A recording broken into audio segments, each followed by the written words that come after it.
Sorry guys, I'm just trying to process a lot of things right now. First and foremost, I hope everyone is doing okay. I am doing good, could be better, but you know, that's just a part of life. We just have to keep going, and moving on is an essential part of just what I've been going through day to day. For the most part, you know, this live was just something that I had no idea would happen.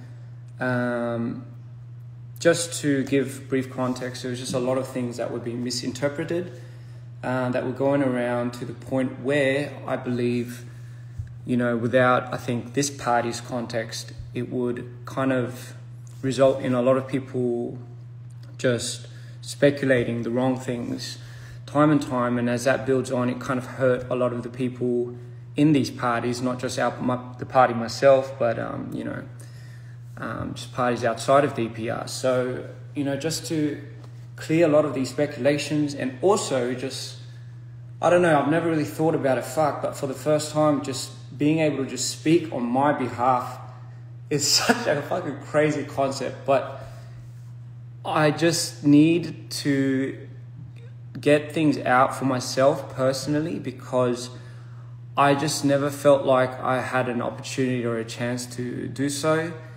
So yeah, to be able to say that this is essentially something that I need is very much correct. And you know, like I too think that a lot of the different parties essentially don't really know exactly what I need or exactly what I want, let alone really have never really asked me what was going on with me. So, you know, to just clear it for pretty much everyone out there, and even like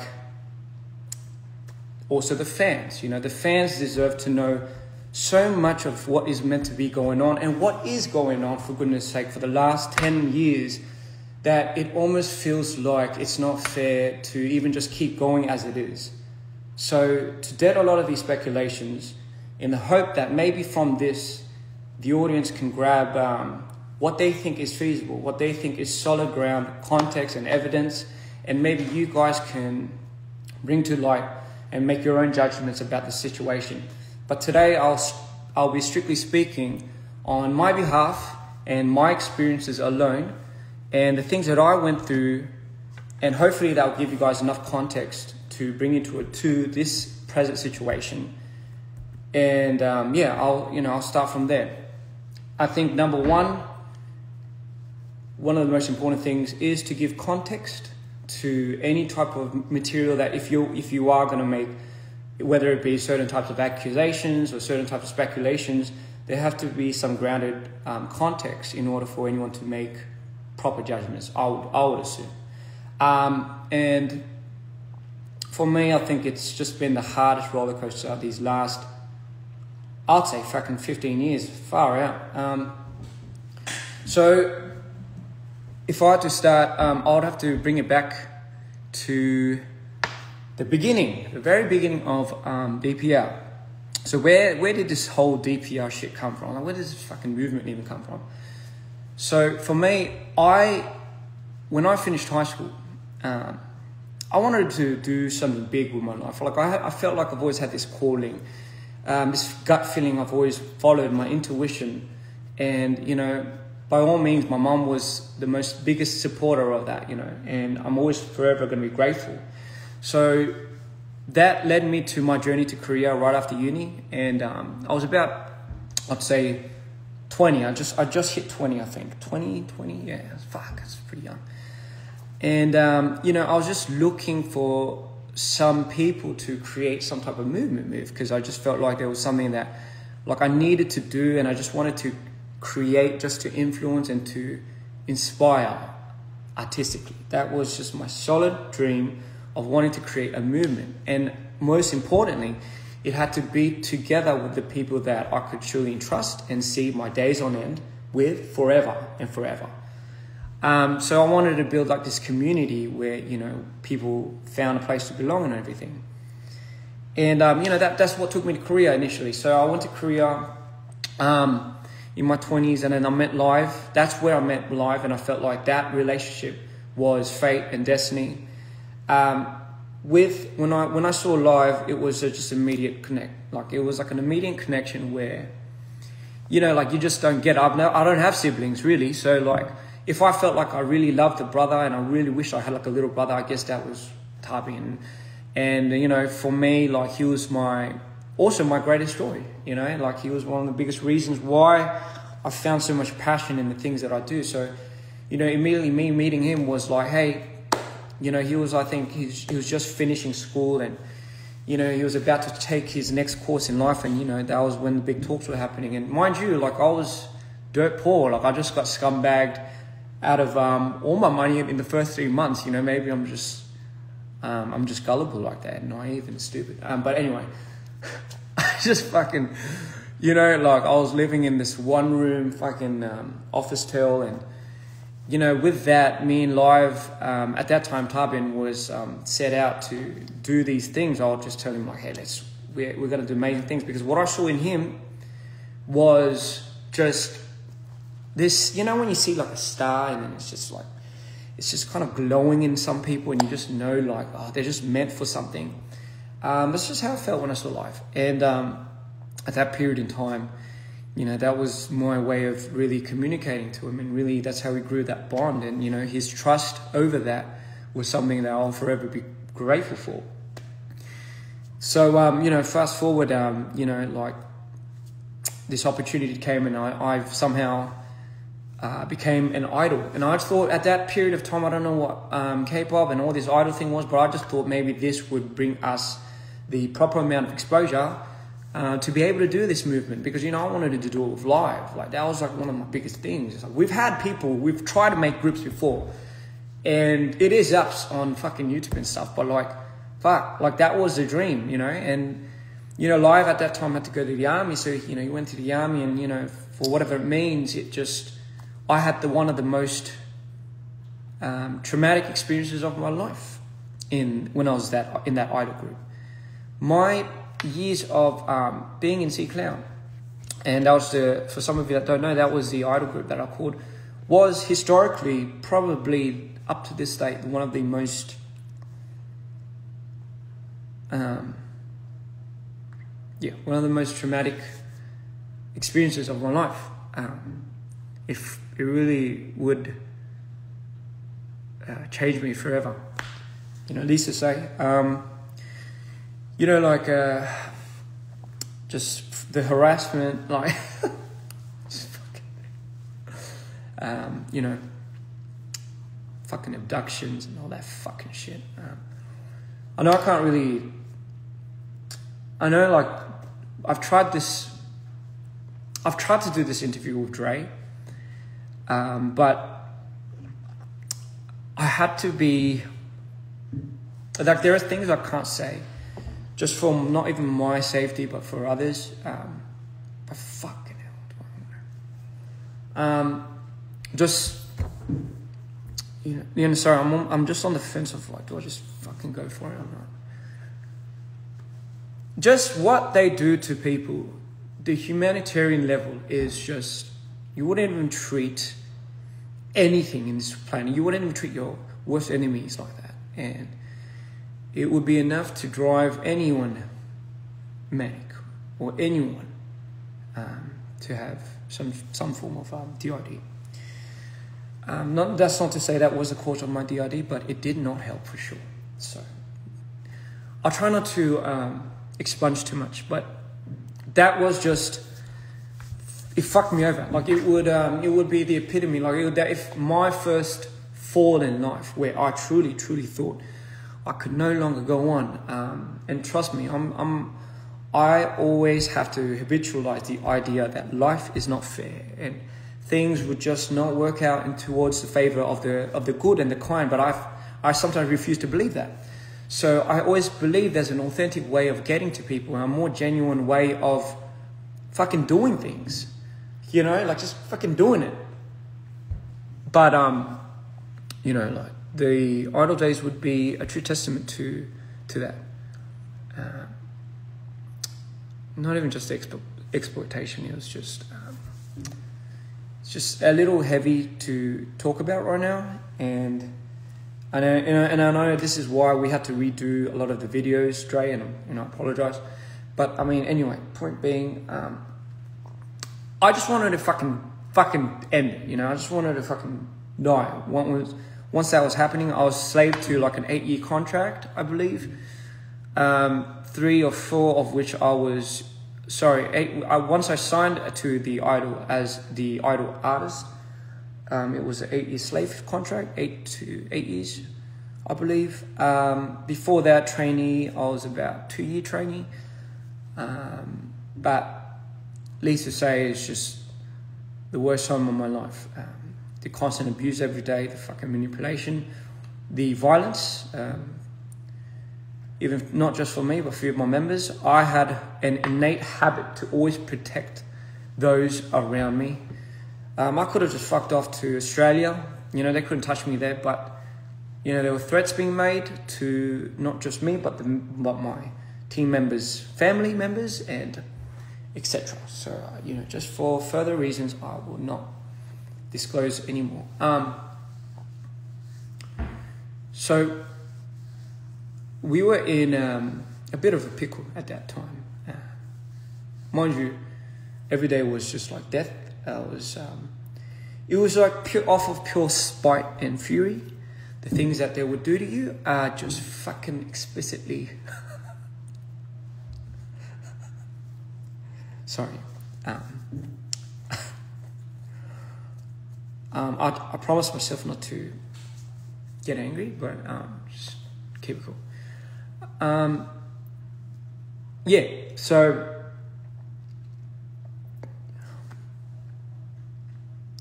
it took a lot just to get over that moment, and when I did, it was more like of a escape than things being resolved. And I'm sure you know, in today's day and age, even like just how the industry really works, especially not towards the favor of a lot of the idols.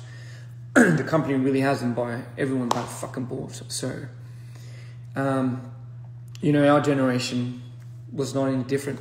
And at that period of time, there was no real cause and push for social media and influencers and stuff like that. So, you know, we were pretty much held quiet.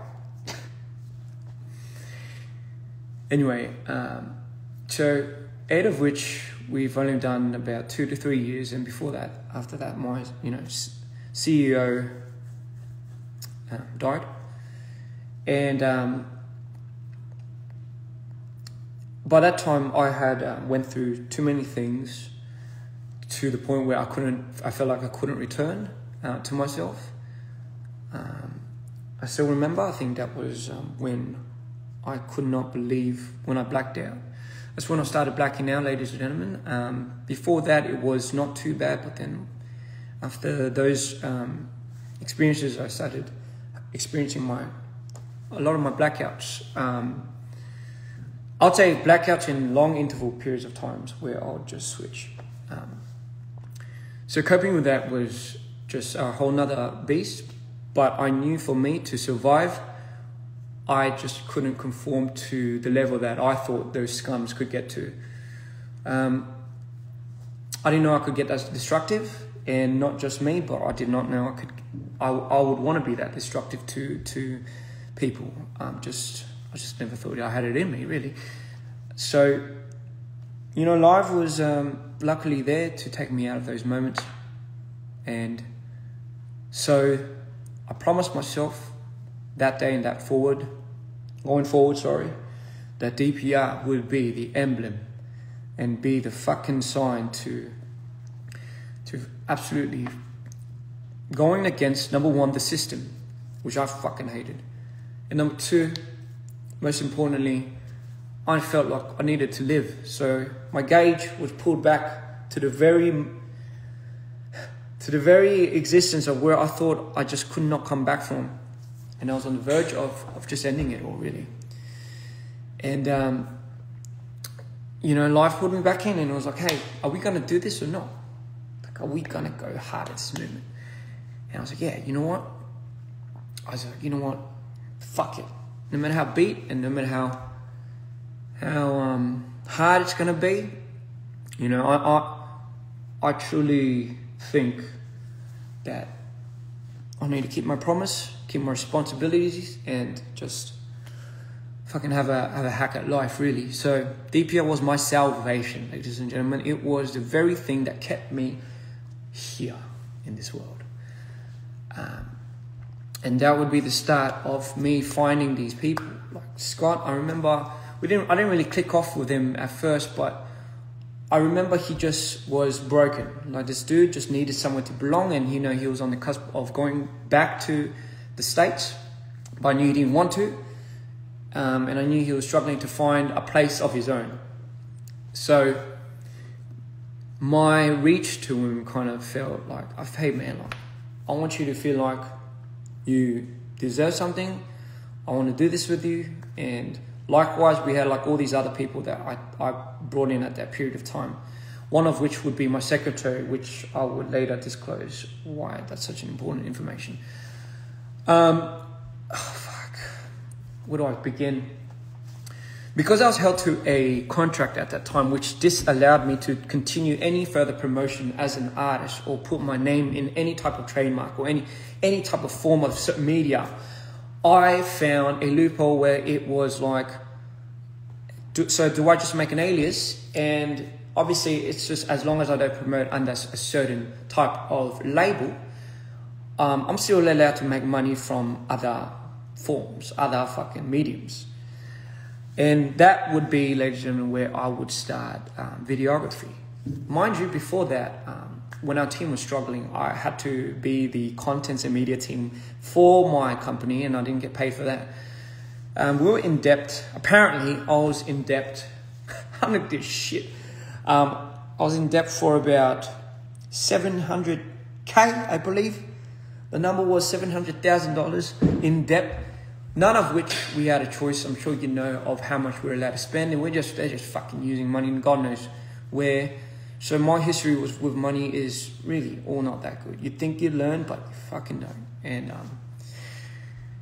so fast forward, I found a way to really bring myself back up, find a new piece of medium where I can truly feel like I can dedicate my whole life to, and that was videography.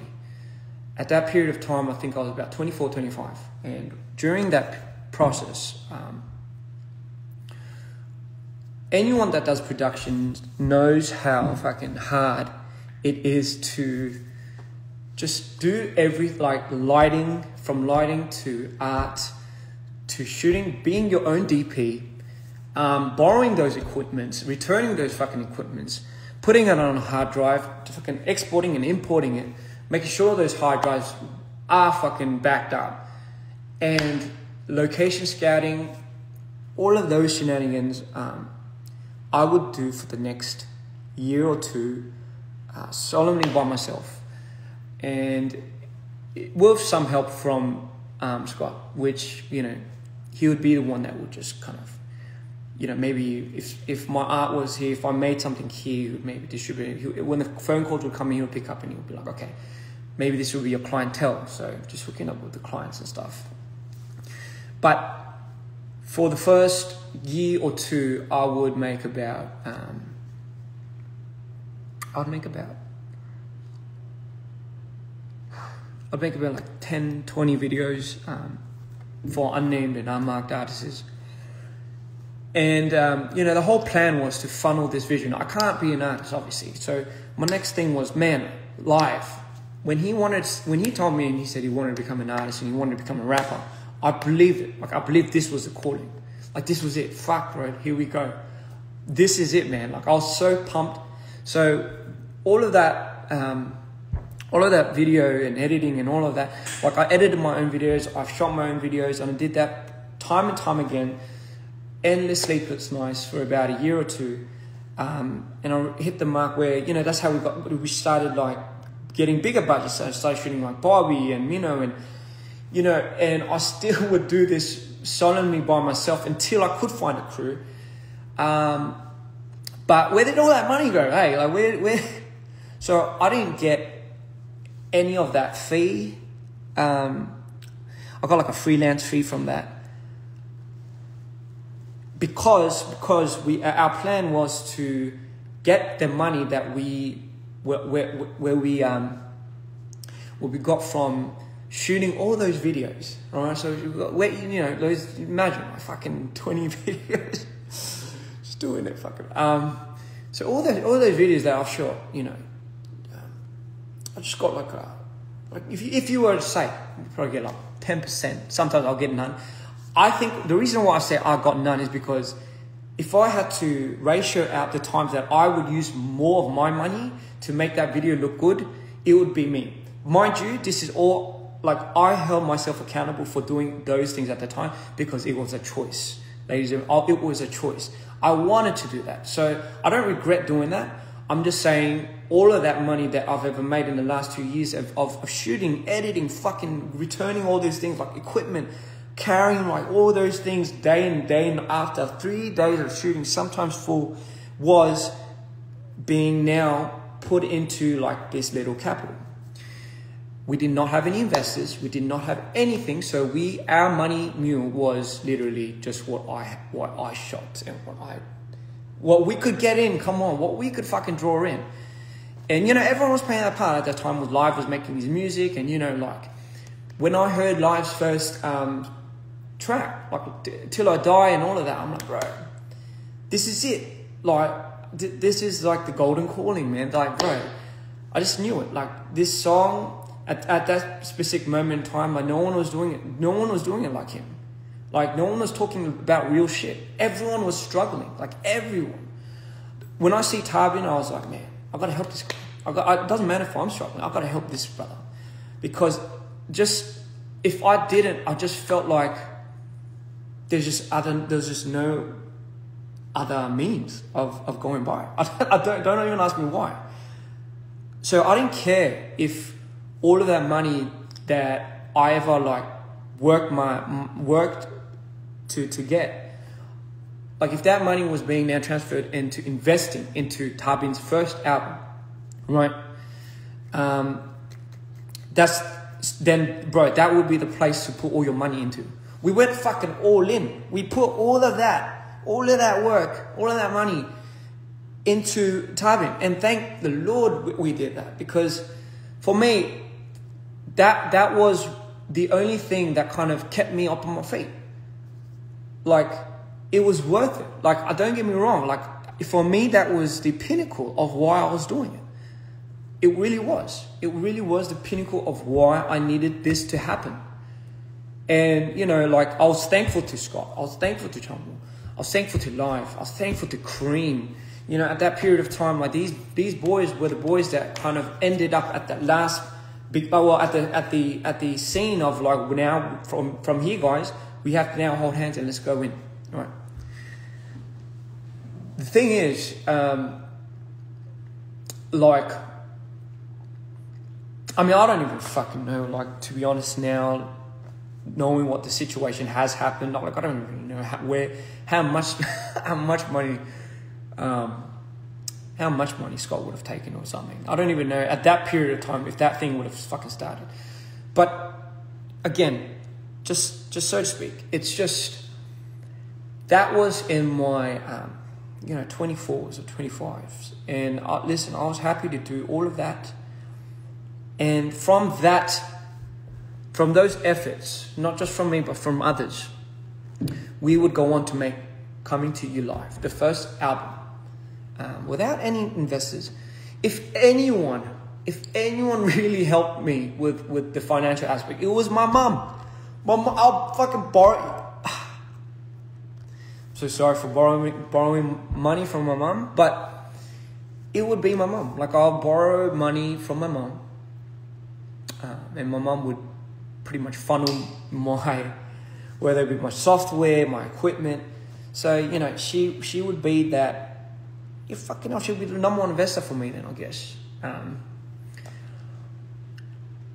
But again, without that, I don't think anyone in the team really understands at that period in time how crucial it was for me to get the connections that I got, for me to understand how the whole industry worked on this end.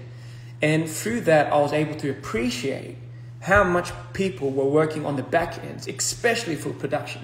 Fuck, these guys do this and they go unnoticed. Fuck, how much you guys are doing here? Like, oh my God, and you guys got noticed. Fuck. And for me, it was so important to highlight what people were doing around for others, as opposed to what I was doing for anybody else. Like, for me, if I need to validate that for everyone, especially for the team that I'm on, what the fuck is the point of me doing this? Like, why is it so important for me to validate something that I don't really even need securing for? It comes from a genuine place. It's like sacrificing. Like, if I was to really, really perpetuate the meaning of sacrifice, it's like I will do something for you, and you not knowing that forever till you die, I'm cool with that. That's the whole point. If I wanted you to know it, I don't think that's a sacrifice. I'm just going off on a tangent. But anyway, with that being said, that's how we went to C2IL. People thought we were like the sons of Samsung or something, because we came out with 6 videos just fucking ramming with all these features. And these songs were just phenomenal. Like, his album was just something that, like, we've just never seen on the scene. But we've never also seen a production come out of an independent underground label such as us. So they just immediately went to the conclusion, oh, these guys are like the sons of these, like, you know, big investors, big companies, big money. And they're just using the money off of their parents and stuff. Because where they're getting the funding? Fucking hell, I don't know. For me, that's bittersweet, because I'm taking it as, thank you for complimenting the fact that you think that this is done with an extreme amount of money. Otherwise, we cannot pertain this quality. But at the same time, it's a bit jarring, because it's like, it's also a bit of a shame, because, you know, like, it really doesn't come from that. It just really comes from how much everyone is putting into this and spilling into it. And that album would take off.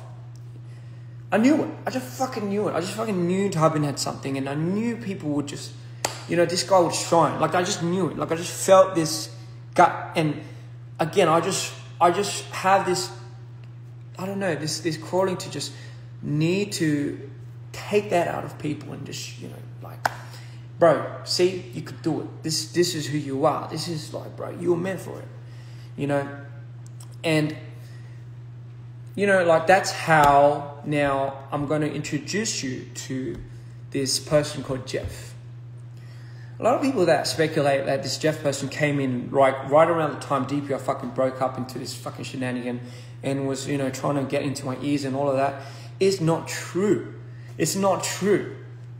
Let me just give you a formal introduction. Now we are at a point, now that you know, where Scott meets Jeff. Right. Scott introduced Jeff to the team.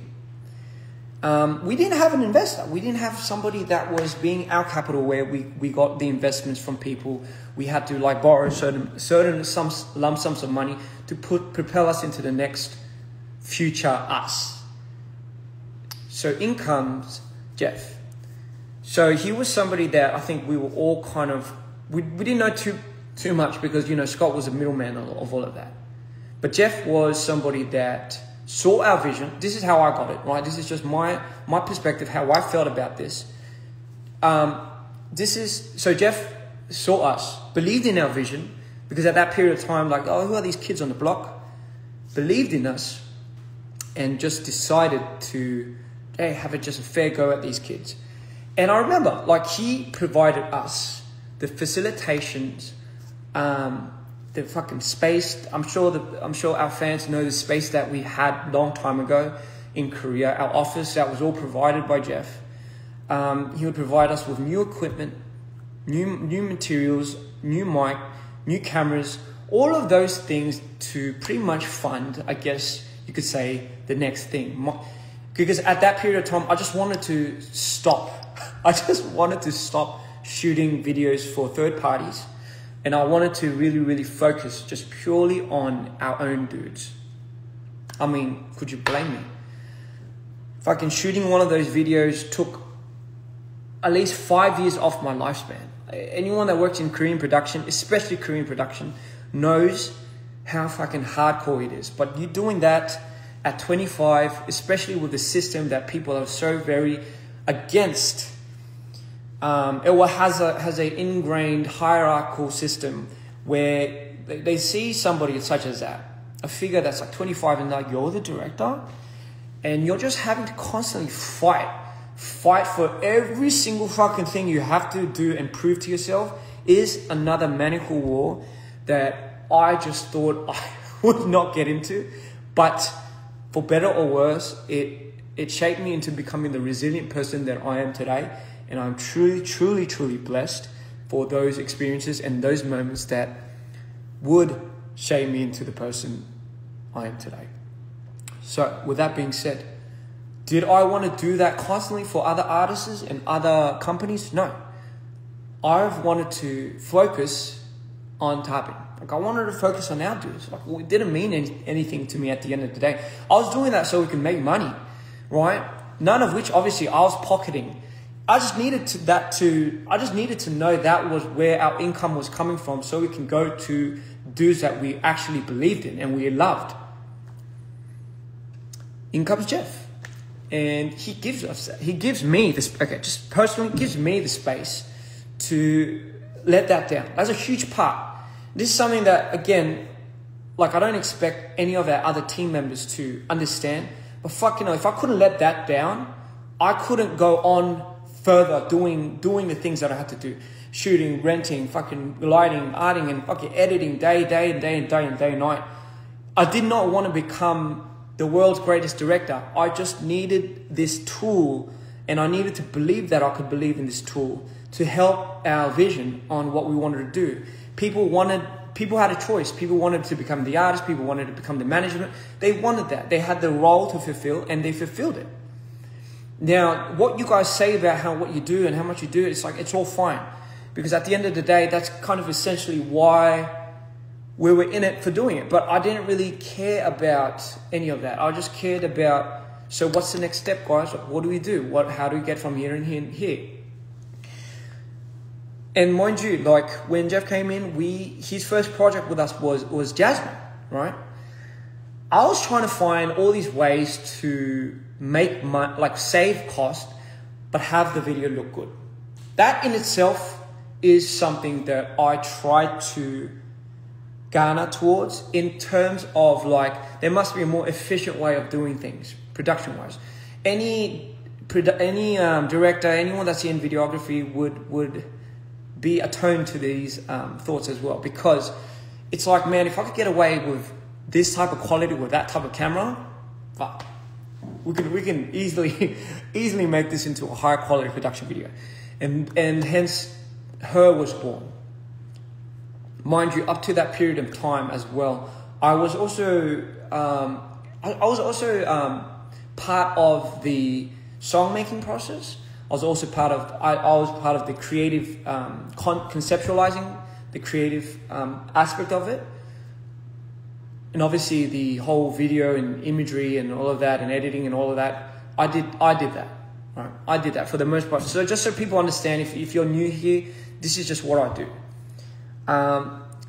And everyone did their own part. Like, Cream did a shit ton of it for the production. Tarbin, went on with his making his song. He was the main artist. He was like the dude. He was the face of dprian, the representation of what people would see.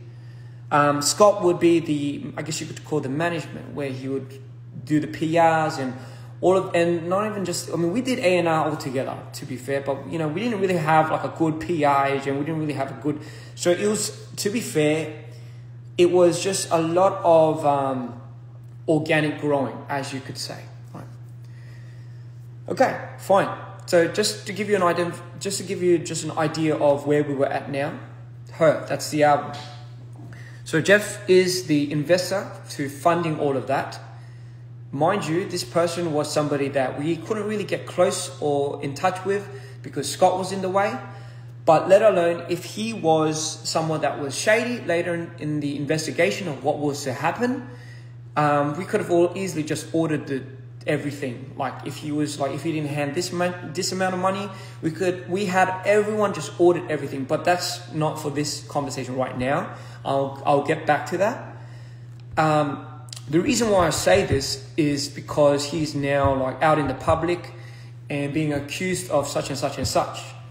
Let me just give you context to now where we're going. So her album happens. Mind you, I'm still not getting paid. Like I'm still getting paid a freelance fee. In my mind, I'm thinking, okay, like we're going up, we're succeeding. Everyone like seems to be, I mean, something's happening. You know, something seems to be working. We went on our tour, our first tour, but something seems to be happening because I feel like, you know, for some reason we're just going up. We're just going up. Did I expect anyone to be making money? No, I didn't. I was that stupid. I was that naive. Like, did I ever think? Would you ever question, like, with the people that you have, would you ever question, like, oh yeah, with the history that we have, that somebody later on would be distributing money in the most unfair way? No, because in your mind you'd be like, okay then, but who would do that? Who would be dumb enough to fucking go there? Who would be fucking stupid enough to do that? Because they know once somebody finds out, wouldn't that mean the end of it? Wouldn't that jeopardize everything? Like, would you be willing to put that at risk? Like, really? Like, after knowing everything that we've been doing, like, really? So I had no reason to suspect, even at that time. I just thought no one was making money. I was still, during that period of time, I could only make money if we did projects. That was the freelance fee. Mind you, part of the big reason why we never really discussed the ownership, I guess you could say, of DPR was because everyone knew that I had to be a big portion of the ownership of DPR. But at that period of time, I wanted to be careful because I was still, mind you, I was still under another contract, which might have deferred me into maybe fucking something up here. So I just wanted to make sure until my 8 years of that slave contract was up and fucking ready, that only then I would be in the talks of becoming ownership of DPR. I was cool with that. To be honest, I don't even fucking care about that. But fucking hell. Anyway, sorry. Sorry, calm down.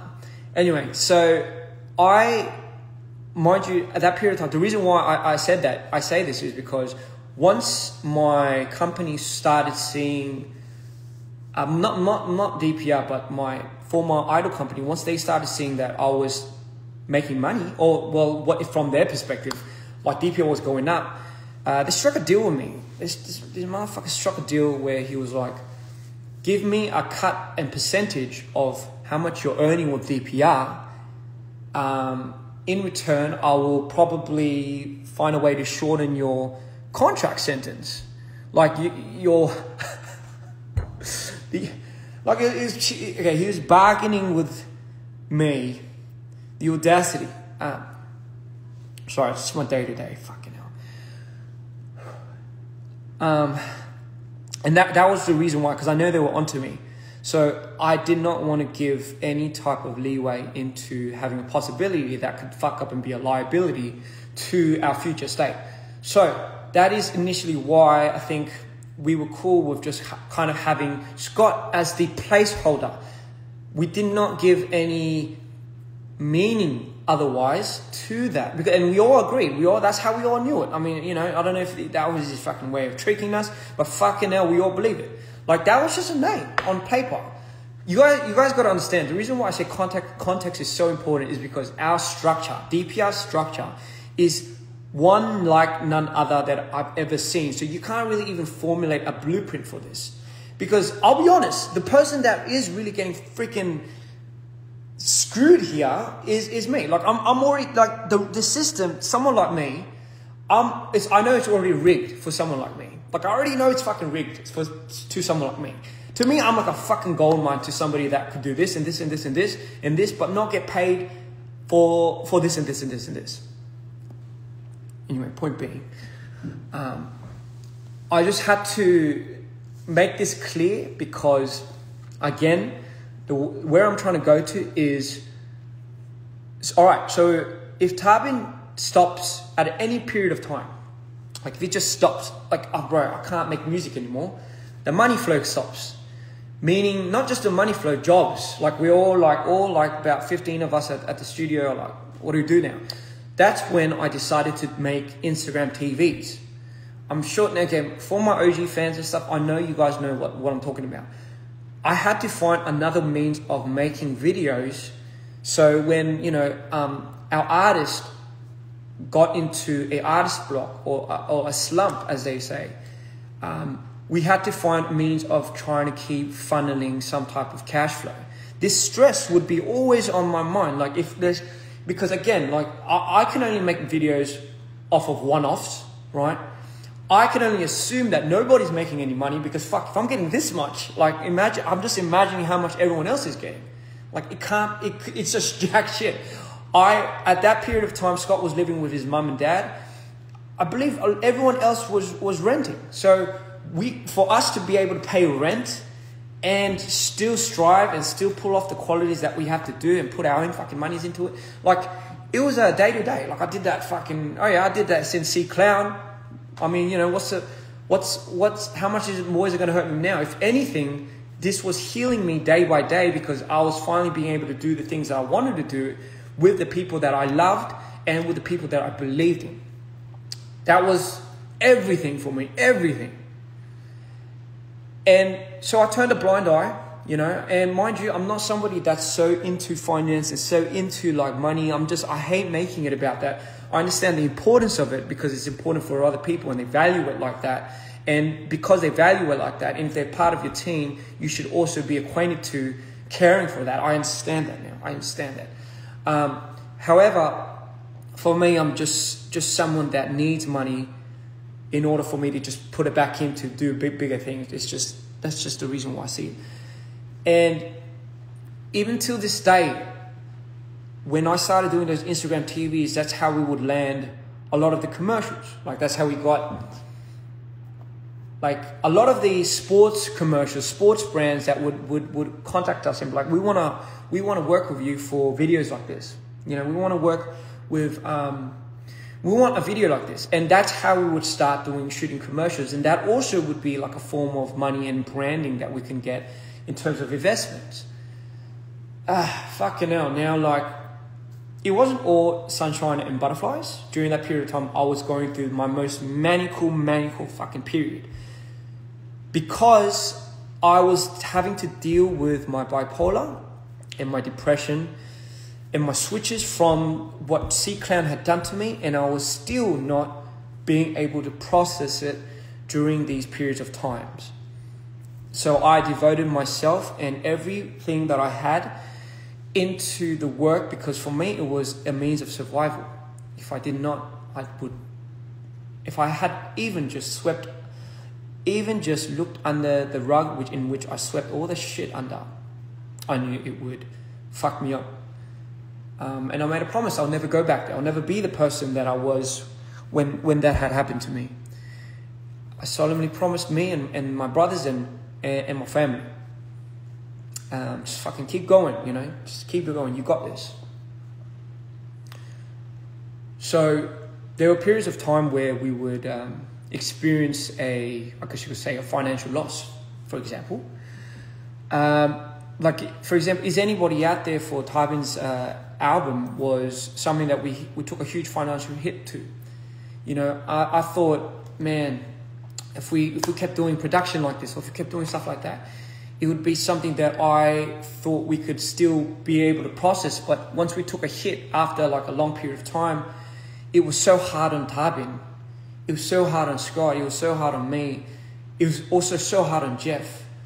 Because I was there and I saw all of that. Like that was the first time I saw Jeff. And honestly, that was the first time I kind of got to know him a little more, because, you know, like I thought, fuck, like what's happening with all the money behind the back? Like, is this guy like, because I was very attuned and very sensitive to not wanting to really disappoint a lot of the people that believed in us. But at that period of time, I knew this guy was like losing so much money because of how much. So he had to, like Jeff had to go out and convince these big heads to reinvest in us, right? Even when we were at a deficit of like just such a big financial loss, and part of that I've always blamed myself because of just the absurd amount of money that I think I use in some of the videos. So I never wanted to put Tybin in a situation like that again. Like I promised myself at that period of time, I never ever want to put Tybin or anyone, but Tybin mainly, in a situation like that ever again, like ever. So, because again, financially, I didn't fucking make anything from that, but still, it is what it is today. Amazing album, but still, it took a hit. So now I'm just stressing out about how do we bring this guy's spirits up? How do we bring this dude's spirits back up? But also, how do we create another channel where if something has a slump, like maybe we could do this.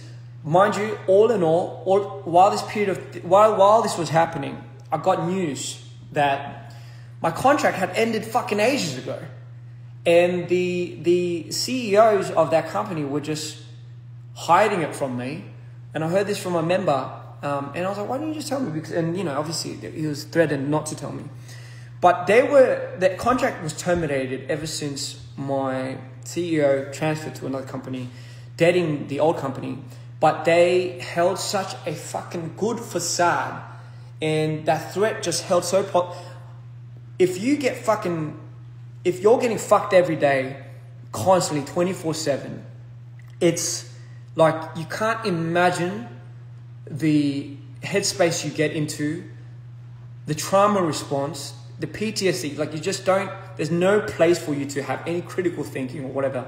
There's just no place for you. It's just survival. So when I heard that, I thought everything started aligning, and my first decision and first thought was like, okay, let's have a conversation about revisiting like the shares and everything for DPR.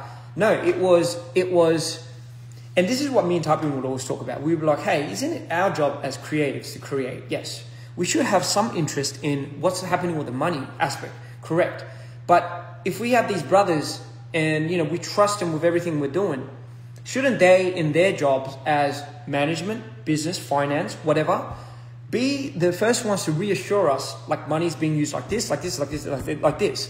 Like, you know what I mean? Like, especially knowing us and knowing him, like characteristic-wise, wouldn't you also expect that? But now, you know, I just always say, expect not to expect. Simple as that. And the reason why I say this is, so my next point was, okay then, maybe it's time for me to start my artist career. And me and Tybin always talked about this, like, fuck, wouldn't it be amazing if we do this together? Like, wouldn't it be so fucking amazing if our universes eventually later like collided, and like this whole story that element of being an artist together was what sold it to me. Like, it really was. Like, it was, time and time I'll tell people on the interview, I was on the fence of becoming an artist. Because for me, becoming an artist only means I'm projecting and too much more power onto onto my mental disorders already. Like I didn't, that risk to reward ratio was something that I just couldn't imagine, like what was to happen to me. But for me, it was, I felt like it was time. I felt like it was time to really, really start that lane of like becoming an artist. And I thought everyone was happy for me because like we're in the same boat. Like I just thought, bro, like why would you be happy for me? And the first response I got from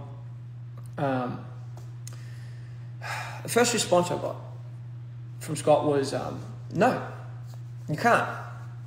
And I'm like, oh, what? So who else would be able to do the videos and all that? And I'm like, don't you think I can take care of that? If I was already part of this, part of that, part of this, made this, do you not think I could do another lane while protecting this? Do you not think I've ever thought about that? But besides the fact of that, why are you saying no to it? And I still remember. And he was like, no, because he thinks he can't control me.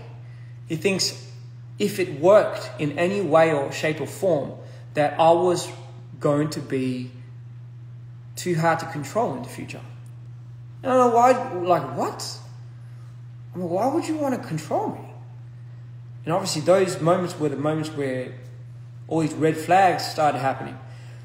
You got to understand, before all of this, like I see a lot of sides to Scott where Scott only shows to the team. And I see a lot of sides where sometimes I see where it's like a very soft, empathetic side. That side I try to nurture, that side I try to help. And for me, I've always set it up as a challenge for me to really, really help this dude. Like I just really wanted this guy to be able to not put up a facade of like a strong fucking butt hurt, like fucking, you know, like so like insecure dude that just has to go around getting some validation.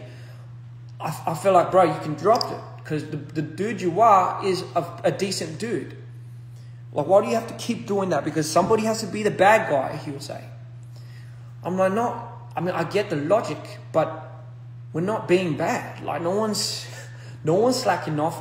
Everyone's going in. Like, if you keep projecting that, how would that make life feel? How would that make Cream feel? How would that make Chunyong feel? And because of those moments, it would propel us into these like complex thoughts of like, fuck, okay, let's just understand this guy. Let's just fucking, you know, bad and like, bro, let's just put it down. Let's just put it down for this dude, you know. But fuck, you don't want me to become an artist? And I still remember, I'm like, if you told me that you wanted to become anything, but all of a sudden I was like, Scott, if you told me and you just, let's say you wanted to become like a chef. Just randomly. Oh, you know what? I can't do DPO. I want to become a chef. My first response to you would be, fucking good for you, man. Let's find a way where we can make that happen.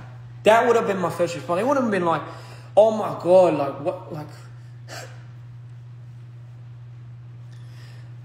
sorry if I'm getting too heated. But that's what I lived with. That's like, you do all of that for these. You're doing all of this for these people, and you know your social life's not there. You're blacking out every day, every night, every now and then at home, not understanding what you're blacking out to, and you know you think deep down everyone's not getting a piece of the pie, and everyone's putting their money. The reason why I thought no one was getting a piece of the pie was because, as any entrepreneur, everyone just has to invest initially. And as the people that were leading it, I just thought, we can make money later, but we have to put in more to retract that, to get that back later anyway. So it's not really that important. It's about how this guy looks, as opposed to oh, let's skim out on this and, you know, let's like settle for this. Like you can always find ways to make money, but you can never ever find ways to rebuy certain experiences and certain moments. Like those are just everlasting, and those are just timeless. They are things that pass after a certain time. I mean, time is like that in general. Everything that passes will never come back. So for me, it was just more important to reinvest into moments where I knew would be historically just there forever, permanently, as opposed to like, oh yeah, let's just have the money later on and just use it then. Just didn't make sense to me. So I just thought, okay, everyone was fucking pouring their pockets out. No one was really making anything from this. Because again, everyone would just be complaining about how much money they're not really making. Everyone was struggling. Cream had to sell his car at one point.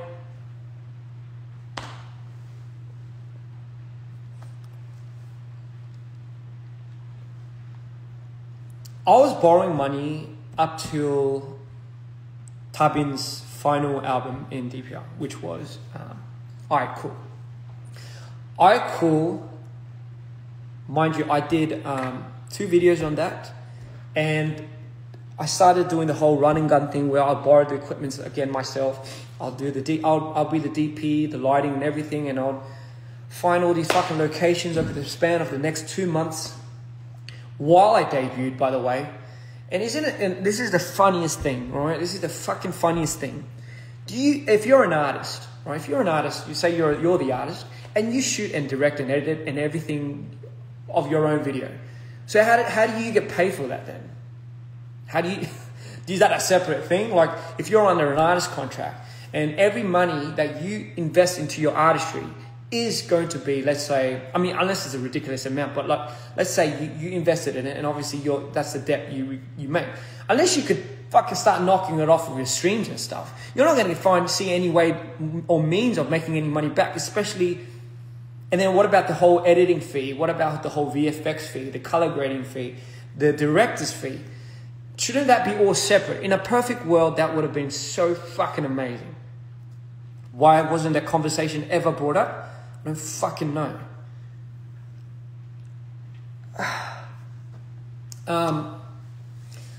So yeah, became an artist. I was in debt because obviously the money that I used for my own music videos, editing, obviously didn't get paid for it because it's my videos. I was in debt, and I still remember, man, like fucking. All right, let me just be real. I've never felt more alone in my life during that period of time.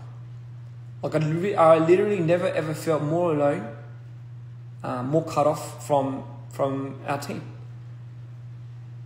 And that goes for everybody.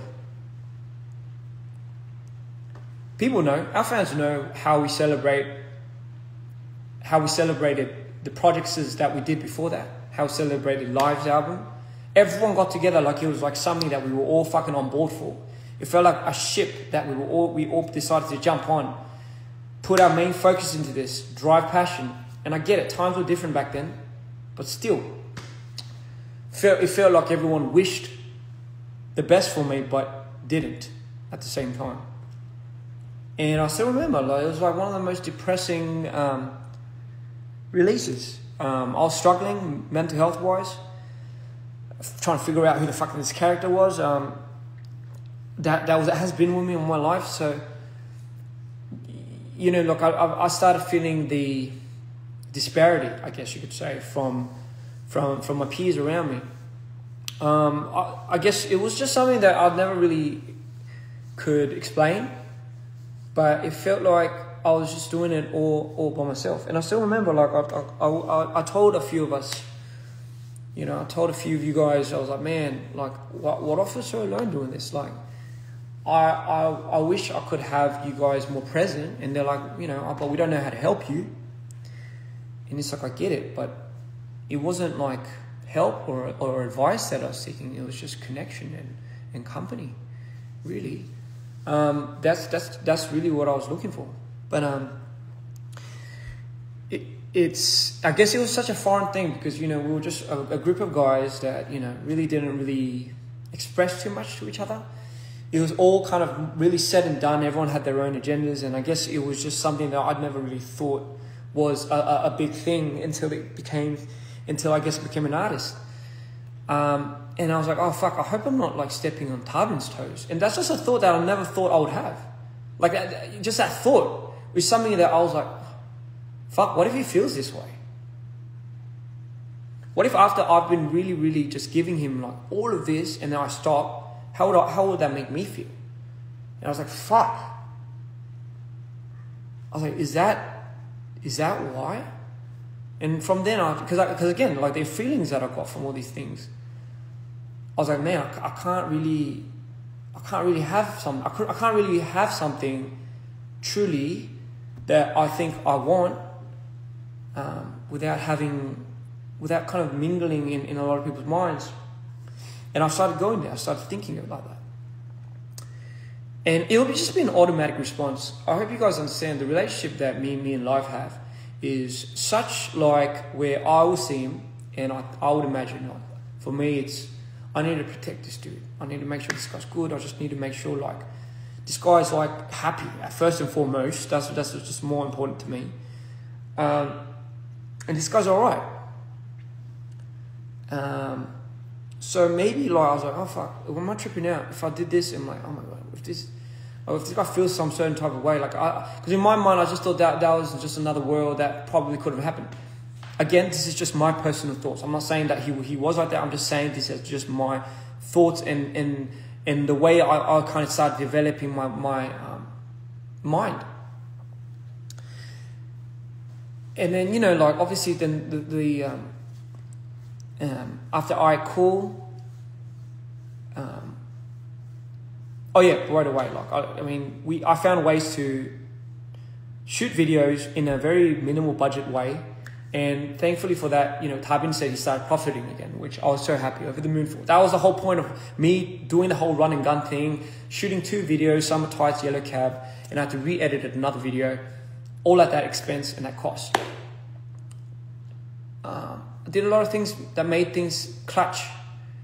You know, if things were being thrown at us in a way where we weren't allowed to like come out with that because it was just so bad, I had to fucking do something about it.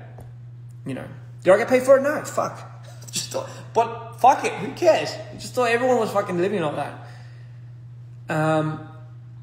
You know, so like, yeah, man, fucking those details, like there's just so much more, but I don't want to keep fucking just staying in this moment. Sorry guys, I want to move on. Tour happened, right? Before the tour, Mitre 2. So this is where everything started fucking getting weird. You know, one day, like I was like we were doing Head in the Clouds. I think first LA show ever. This is when I debuted. This is the first time I went to LA to do Head in the Clouds. And during that period, obviously, the conversation started happening because I became an artist. It's like, oh, what, you know, let's start. Me and Tyler were like, let's start talking about the rights to DPR and the shares. Because isn't it a good time to bring that up? Because, you know, my contract ended, and, you know, like to see where really how much money this was being kind of, I guess, distributed towards. Because during that period of time, Live was having exemplary examples of certain different other artists that was making this much as opposed to how much we were making. And it was shady because come to think of it now and really seeing the artist contract that Live was signed to, no one had any idea. No one had any idea. We had no blueprint to go off of. So whatever we thought was fair, or whatever Scott thought was fair, we just kind of like, all right, yeah, I guess that's it. Like, because how do we know? We're fucking young, dumb, and stupid, and we're just naive. So everyone is accountable for that measure. It's not just Scott. It's like everyone, right? Like I'm accountable for like not being as knowledgeable, but that's what life teaches you. It teaches you to learn, grow, and experience. You know, and sometimes you just have to ram through it. So fast forward. Okay, that's when all these questions started rising. Bro, how much are you really making? Fuck, I don't know. But like my friend here in this company is like fucking making this much, you know? And his streams are like this, you know? So what's the catch?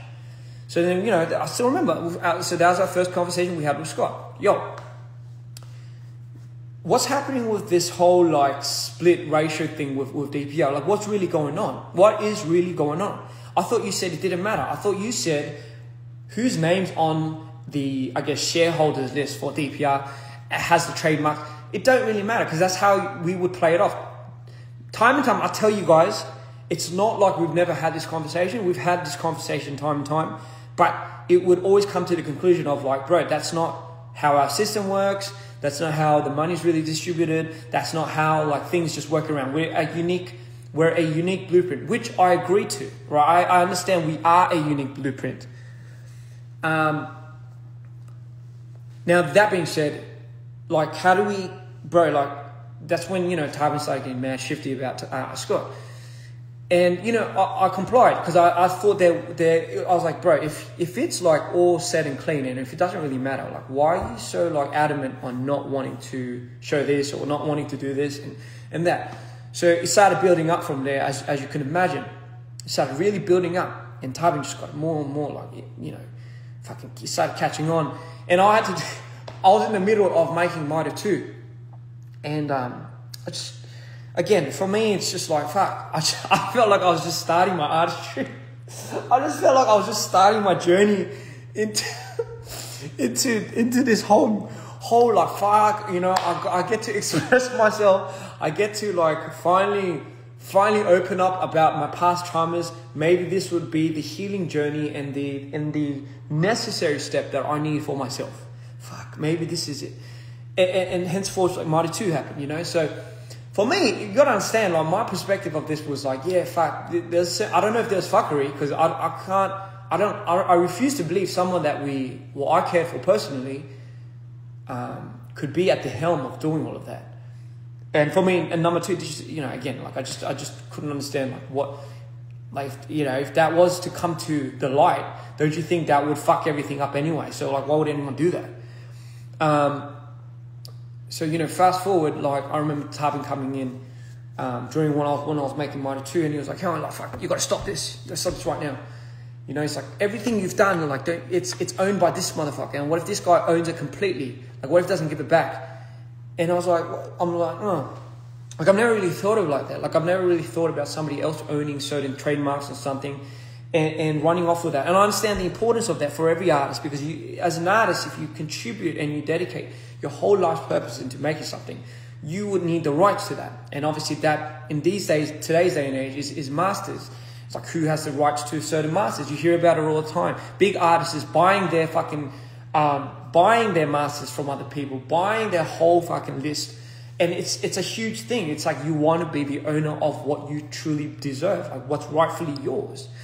And I was like, man, this can't be a hard conversation to have with Scott. Like, if this is something we have just figured out, then it's probably time for us as the individuals that have just figured this out now to bring to light. And if it's something that we all were just not knowledgeable of, then there should just be no malice, as opposed to like, hey, fuck you, fuck you for this.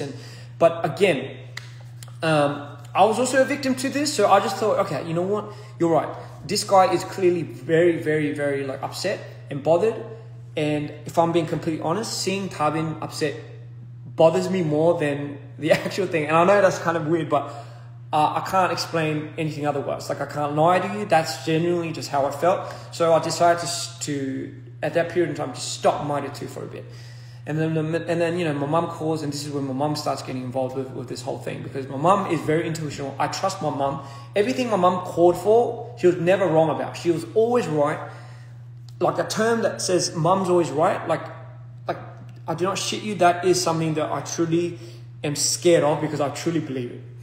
My mum's intuition is none like other, and she told me to just keep going, because it's just something that I had to do for myself.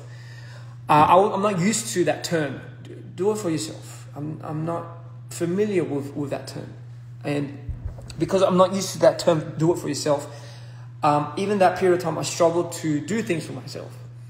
I felt like if I did things for myself, it would be the epitome of somebody else's, at somebody else's expense, whether it be their mental health or whatever.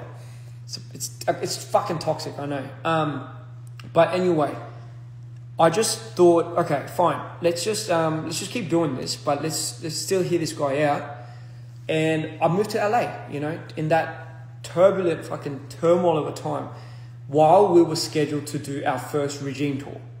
And this was such a big deal because, guys, this tour was the first tour that me, Tarbin, and Cream, and yeah, pretty much us three, and Arctic, were going to be like together as like a unit on tour, on stage. More important than me and Tarbin just being together as a unit on tour was something that I've always wanted, iconically, just something that I've always imagined to be good, and I know him too was somebody that would have saw that as that. But obviously, as time developed, I think Tarbin got his, Tarbin got a hold of his, I guess, up till now, how much he was making, and up to that, he got all of that, pretty much audited and kind of printed out, and, you could see it. So I remember he came to me and he's like, oh, guess what, this is, bam, this is crazy. This is how much I was making. And mind you, I don't nose into that. I don't put my nose into how much are you making? And I would imagine a lot of people are like that anyways. But I still remember seeing, I saw the amounts of money that he was making over the last 8-7 years. I mean, sorry, not 8-7 years, but as an artist, from when he started becoming an artist. So the period of 3-4 years, I believe, 4 years or 5. And I remember seeing the amount that he made. Mind you, he was being wrongfully misplaced as well. But you got to understand, in my mind, I thought there was a certain number that everyone was making. And I just thought it never really passed that. So when I saw the amount that he was making, even him, even that was something that he wasn't even meant to make. He was meant to make way more. That shocked me to the core. So remember, I'm like, bro, if you're making this much, and this was a big problem for you up to this point, how fucked was I getting? Now, how hard was I getting fucked? So, holy fuck, you were making, you gotta understand, I just didn't, I couldn't comprehend that. Whoa, we're it made me really reflect. It made me really reflect on how much I was really making for any of this, really. And then I started tripping out, fuck, I've never really seen that amount of money being made before on one term. Not even just one term. I'm not going to disclose the amount of money that we've made. Just know I had to fucking, I had to think. There was a period of time where I told John, and this was during iCool, I was like, maybe I have to start working at the convenience store, as a side gig. Legit, I was I'm looking into doing a side gig at a cafe, or, fucking hell. Oh, fuck. But, anyway, point being, that'll probably give you a good idea of what I was fucking struggling to make amends with. And,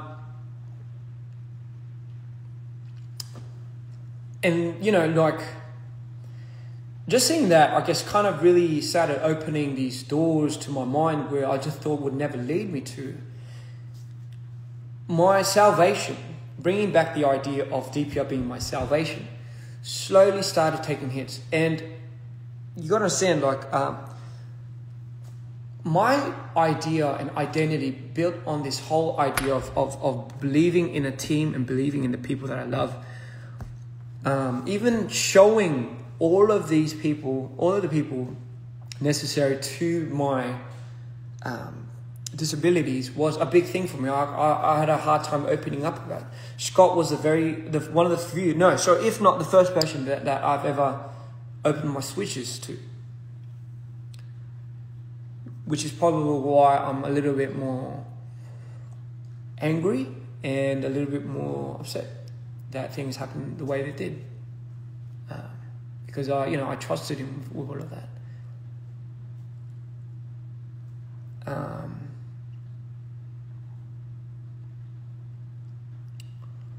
So anyway,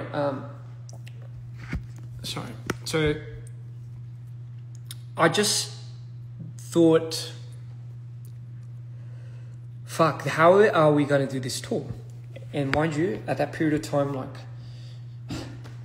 I was doing minor too, man. I was fucking dying. I was going manic every fucking day because of this drama that was happening and what it could possibly mean. Holy shit, if this was true, if this all came to fruition, and this was the the worst case scenario that I could possibly imagine for us, it's probably going to be the end for me. Like it's probably going to do me in.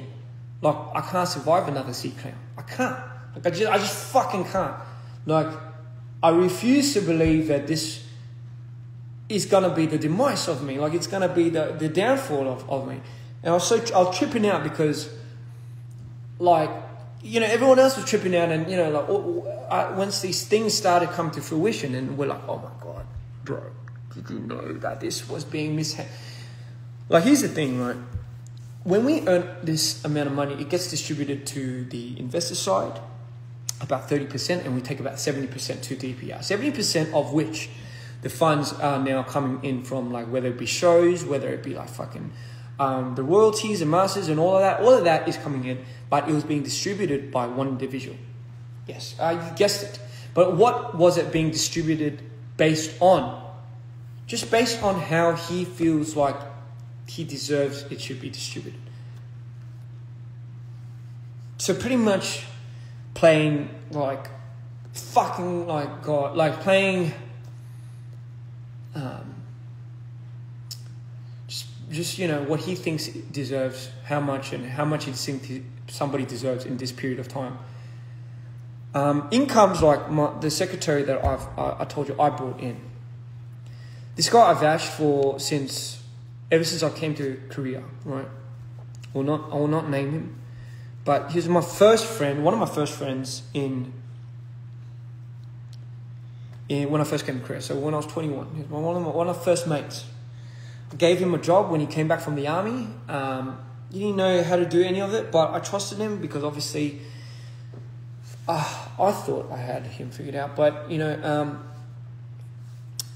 it turns out this guy that was handling the receipts and, you know, talking on the phone for all these people that on the finance side, or so, you know, secretary is kind of the right term. So under the tables, he made more in a year than I had in the last 5. So 5 years of what I made in DPR would be less than the 1 year of how much he made in a year. I was fucking...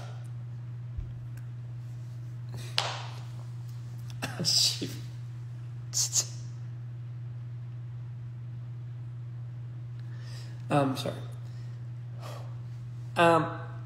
So, you know, when I ask why, right? When I fucking ask why, it's like you just needed somebody on your side. Just needed somebody on your fucking side.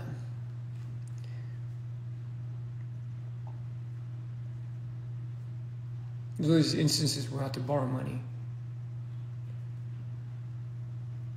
I remember as I was editing Mitre 2, fucking manicked out. 6 days out of the 7, I just couldn't sleep.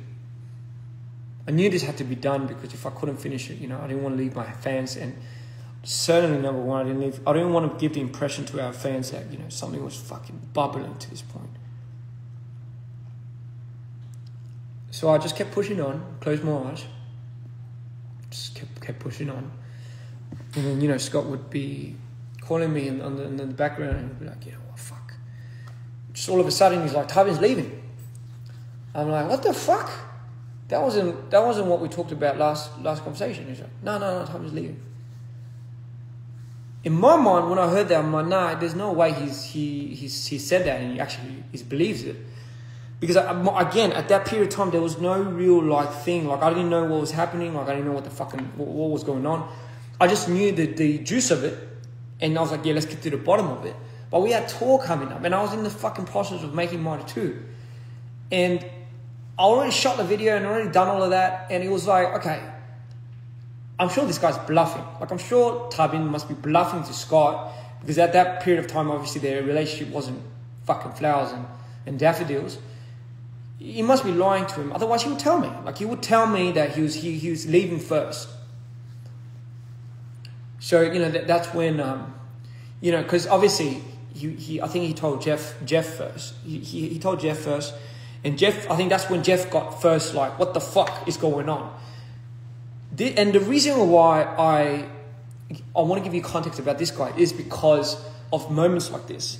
If he was anywhere near in on these things, it would have already fucking came to light. Like, my mum had found the best lawyers. We already fucking went through this time. But that's not the point. What I'm trying to say is, Mitre 2, Live said he was leaving.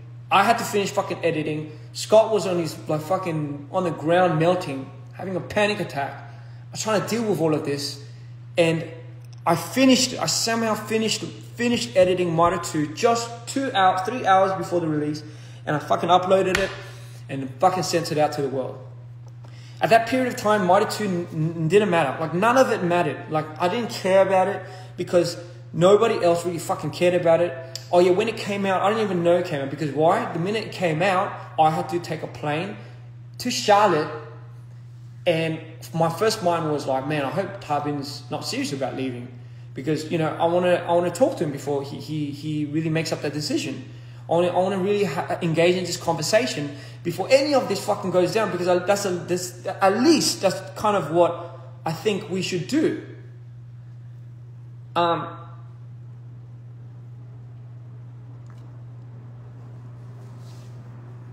So Mitre 2 comes out. Nobody gives a fuck. I don't give a fuck. And we just go and fly to Charlotte. And I still remember the first thing I went to, because Charlotte is where we were prepping for a month before we went out into the world with our tour. And I just remember thinking, oh my God, there's no fucking way this is happening. Like, there's no way that this is happening and we are not doing, like... So we went and I was like, Tarbin, like, you gotta be straight with me, man. Like, are you really leaving?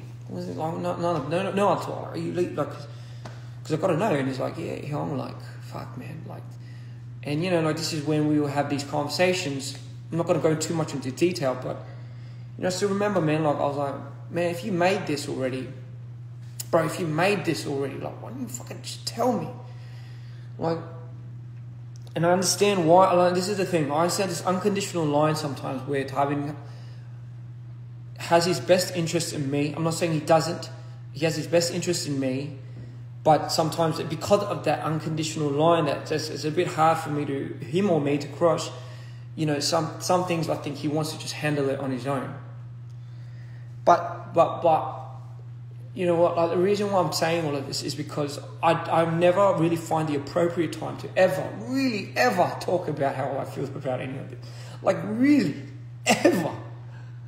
It fucks me up because it's just like, man, if I see this dude suffering, I'm like, oh, bro, I can't. There's no time for me to suffer. Like, this dude's fucking at it. And I still remember, I'm like, man, what would it take for you to... And by all means, like, I was so over the moon that he had finally found his edge. Like, he had finally found the confidence to want to do something of his own. That was his dream. Like, he wanted to do something of his own. I didn't know it would come at that time. I just thought, man, like, we were doing this together. Like, I thought this was like our thing. Like, I thought this was like the whole point of it. Like, if Scott's out of the picture, don't we get the keys to our kingdom? Like, can't we just work this out with Jeff then, right? Like, is it that much of a hard problem? I don't understand what's getting in the way other than Scott. So, you know, my thing was like don't go away. Like, just stay here. Because my mind is starting to split. And, you know, like, I just need somebody. Like, I just need the fucking people. And, you know, like, when I heard, like, okay, this guy was already kind of, like, dead set on wanting to leave. And trust me, like, if you're going through your first fucking trauma and you're going through, like, the first, like, your road trip to becoming, like, a fucking villain, your villain arc story, as they say, there's nothing that's going to get in your way. There's just nothing. And when I saw that, I'm like, immediately I thought my C Clan days, like, oh my God, like, this guy would have done it. Tarbin, out of all people, is a responsible dude, but when you get that obsessively into his mind as you did Scott, when you fucked him up with the whole, like, paranoia with the money thing, you fucking did it. You've really done my boy in.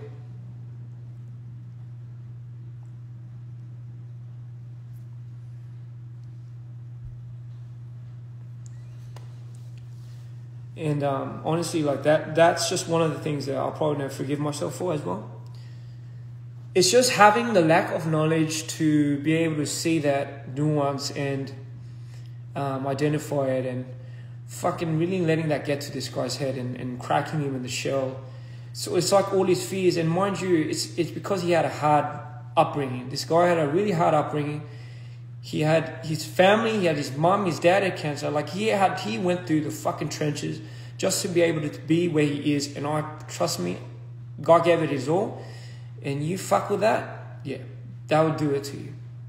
So I don't blame him for being the way he is. But at the same time, like, I knew there was no way of getting to him through that anger and through that cloud. I didn't know, the only thing I didn't know was how much my world was breaking into fucking pieces.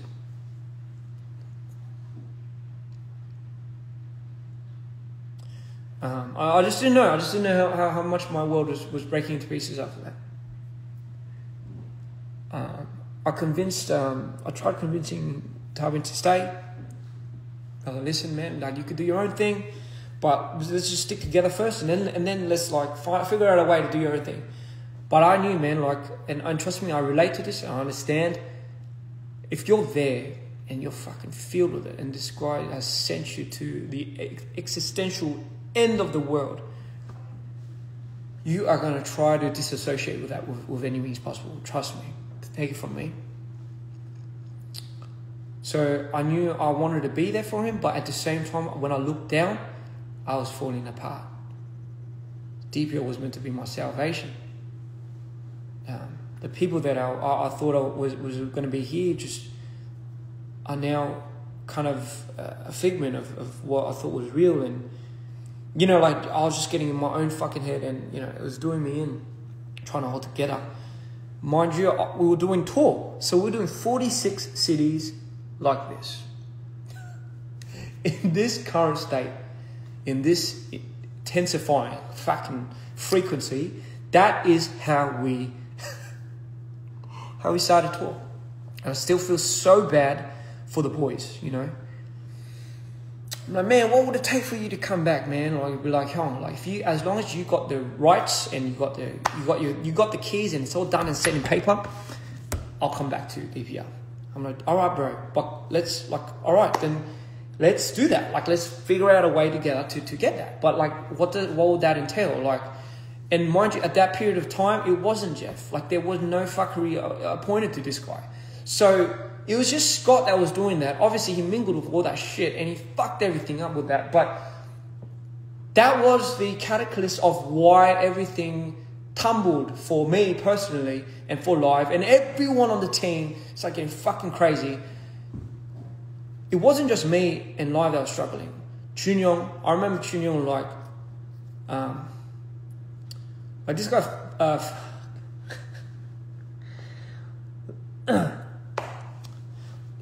like, this guy goes out of the way for everyone while doing it on the you know, the minimal amount of money that he makes, you know. And I still remember, like, when he finally made the money to buy his friends like a meal. I think that was the first time I saw him like tear up.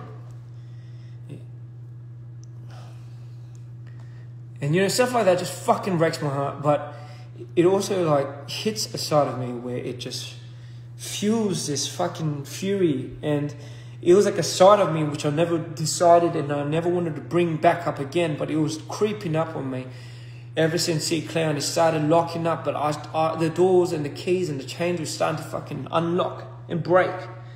And no longer could I put anyone in front of that door to mark opening. Ever. So,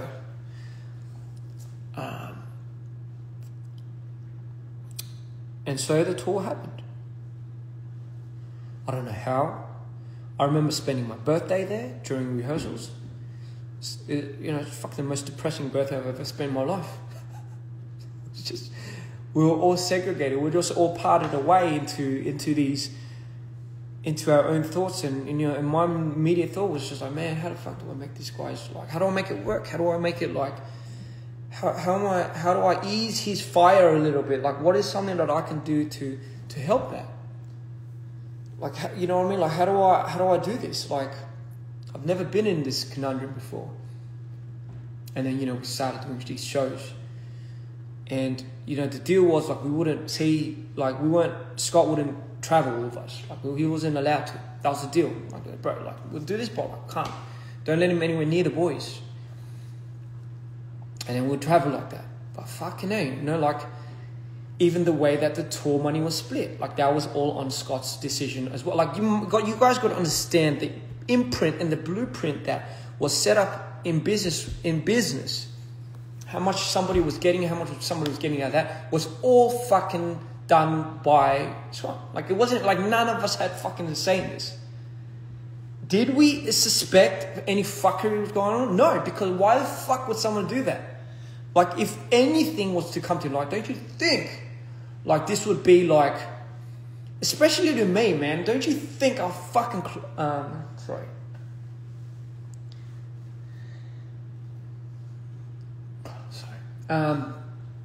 The reason why I just got to prevent myself going up from these is because I'm on, like, I'm on a bit of a, I've got to be careful of me tripping out.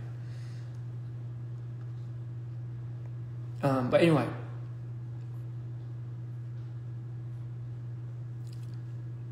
tour happened, and you could imagine it's every fucking thing, every worst nightmare.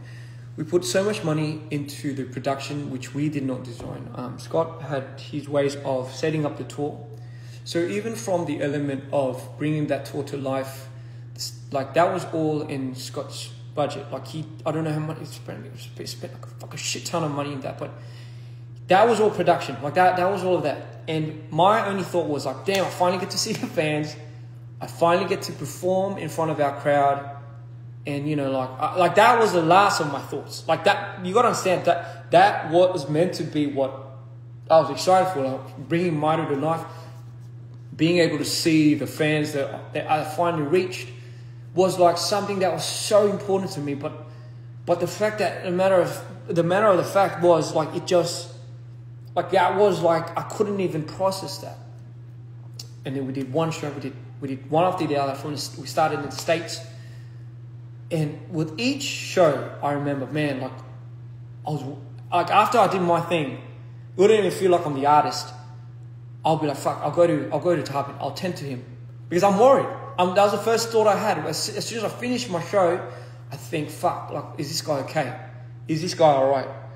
And you saw, I mean, I'm sure you've seen his documentaries and stuff, but, like, he's like, those moments where you see in the green rooms where he's having a hype, that's all real. Like, that was like pretty much most of the fucking shows we did. So there was no time for me to process how I felt about any of this. But I knew, but you guys got to understand, I knew there was like a big part of me that I wasn't addressing, and that was like, yo, I thought this was meant to be your salvation, man. I thought this was meant to save you, not kill you. And that one thought was a thought that drove me into oblivion. It was like after the 10th show, I think, I started cracking. I started cracking because why? There was no support. Tarbin was smart enough. He found Hyunsu. Like, he found that guy to go with him on tour. I'm not used to that. Like, I don't know what managers are. I don't know. I've never had it. So there was no real support system for our artist structure. And this is one thing I realized during that period. I was like, damn. So this is what we need. We need more support for our artists. It was such a unusual. Here's the reason. Being an artist myself, I think that's what I can kind of now understand is what's needed. I kind of always thought maybe I was the support for live, but now not being able to differentiate that and really kind of split that off. I never really took it in a way where, do I need that? And I was like, fuck, I do. Like, I really do, because we didn't even spend any money for hair and makeup, and to some artists that's cool, because for me that was like the whole stick. It was the whole, like, conceptual makeup. So fucking hell, I would be doing my makeup for the first 2 continents. Like, I don't know, I'll watch YouTube, I'll learn, and those were the moments where I'd start crying, just in the mirror, just because Live went up first and I went up second. And I still remember when Live went up, because everyone was really worried about Live. Everyone would go with him, and I'll just be by myself in the green room, and this would be at every show. And I just remember, like, man, these are quiet times. These are maybe the moments that I needed the most. But was I dying inside? Yes. Was I fucking about to throw up and get destroyed because of how my mental state was taking a spasm? Yes. I think I went into the 10th show and then the 12th and the 15th, and then I had like a breakdown, and people didn't understand why, because I had to fucking hold it together. I really had to hold my fucking stick together, because otherwise, like really, like what the fuck were we doing? Like I just really had to hold it together. There was no other way. Cream was having a panic attack. Chunyong was tripping out. Like that was the first time I've seen these guys like that. Tour does that to people, I understand, but the way we went on tour with that frequency, yeah, it was wrong. The plan was like, yo, let's just fucking, let's just do this. Let's just get our pay and let's just dip. That was the whole plan. And let's just figure it out afterwards, right? But during the process of it, and again, I'm not holding anyone accountable for what had happened to me. It was a choice of my own. It was because I decided that I wanted to care for these people, and it's because I decided I wanted to go out of my way to do it for these people. We did not have a strong enough system to support me as an artist, and that's something that I don't think anyone would have realized at that point. But it was too late by then. It was fucking too late.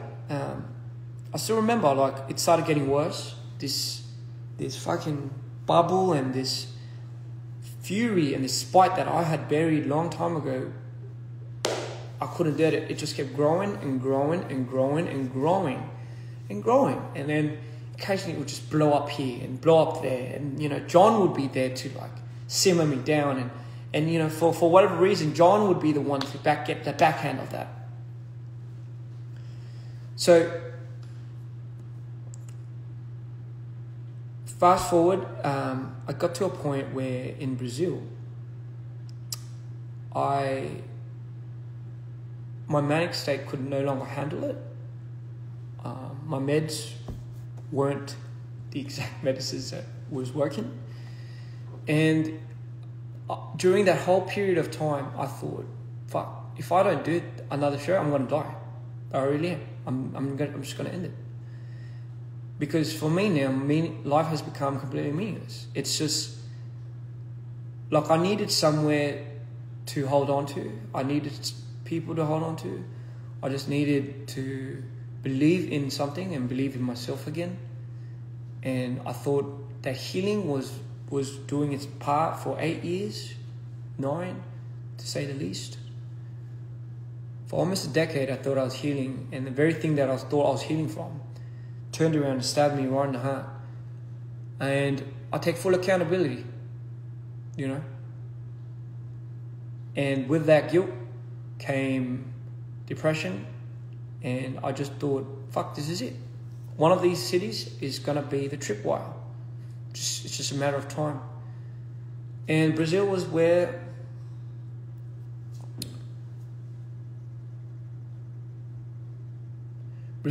I made my first attempt at killing myself. And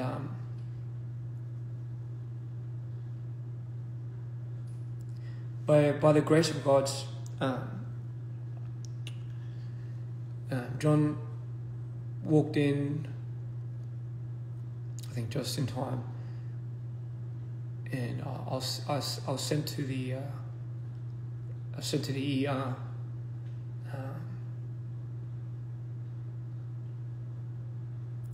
You guys gotta understand the reason why John goes at people on Twitter, on X, sorry, the way he does when somebody says something from me, is because he was the only person that was there to see what I was going through. The only dude that fucking went traumatic, got the traumatic end of it, and still stuck through. None of the other boys, none of the other fellas were there to see that. And again, that's not to say it's on you. It's not to say that everyone was a victim. Everyone was going through it. How can I see somebody that's fucking going through it, and how can I show them that I'm bleeding? But at the same time, my mind, you got to understand, this is why context is important. This is where I was coming from. I thought this is the end, and it just happened. I was like, fuck, can't take it anymore. I was like, fuck, here you go. Is this what you wanted? And then yeah, Brazil would be the first attempt, and I'll come close to it. Still wouldn't give a shit. And because honestly, like, there's nothing more to lose in life, really. And I thought about my mum, even called a few of my parents. Some of my friends. But when you're that fucking gone, you just, and you black out. I can't control my fucking manic state. I can't control my other states. I just can't fucking do it. And I know this is why it gets so fucking tricky with the whole DRD thing. But guess what? Fucking went to the hospital, stitched me up really good. Lost a lot of blood, but you know, was a bit sick, couldn't walk properly. They told me that I needed to recover, but we had our show the next day. And nobody knew about this except Jeff, Rami at the time, thank God she was there, and John, and our security guard, our bodyguard. I told everyone, nobody has to know. Nobody needs to know this. Because everyone's fucked up in their own minds. Like, what the fuck would this do? So, I'm sure our fans have noticed it back then. It's not like it was it's not like I could hide it. But I did.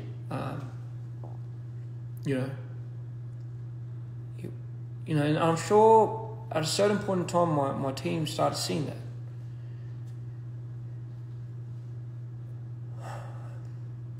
Started seeing more than one, and over the next period of time, it would develop into like a series of how do I distract myself, how do I find ways to live another day, how do I fucking just go through this, and the switches, oh my fucking god, the switches were so bad. I needed to be on such hard medication to just be able to turn one off. And when another switch happens, it splits off into like fucking two more, man. I just black out my blackout intervals would go from about a day, long years ago, it would go from a day to now, like a couple of days. I black out on stage, go to like a week, and eventually, by our 45th show on Sydney, our 45th show, that would be the day that I knew I couldn't do the 46th. Sorry, our 45th show was our last show in Sydney. Our 46th show was our show that was meant to come in 2 months in Korea. I don't know, I woke up and I'm like, I'm in Sydney. How the fuck did I do 45 shows? And I opened my eyes and like, we've got to do one more. And I still remember. I told everybody at that time, I was like, I can't do this. So rarely do you see me say, go back on a plan or go back on something that we were meant to do. So rare. But I knew if I did this show, like I knew at the state that I was at, if I went through this show, I would, I don't know when I'll come back. And if I didn't come back,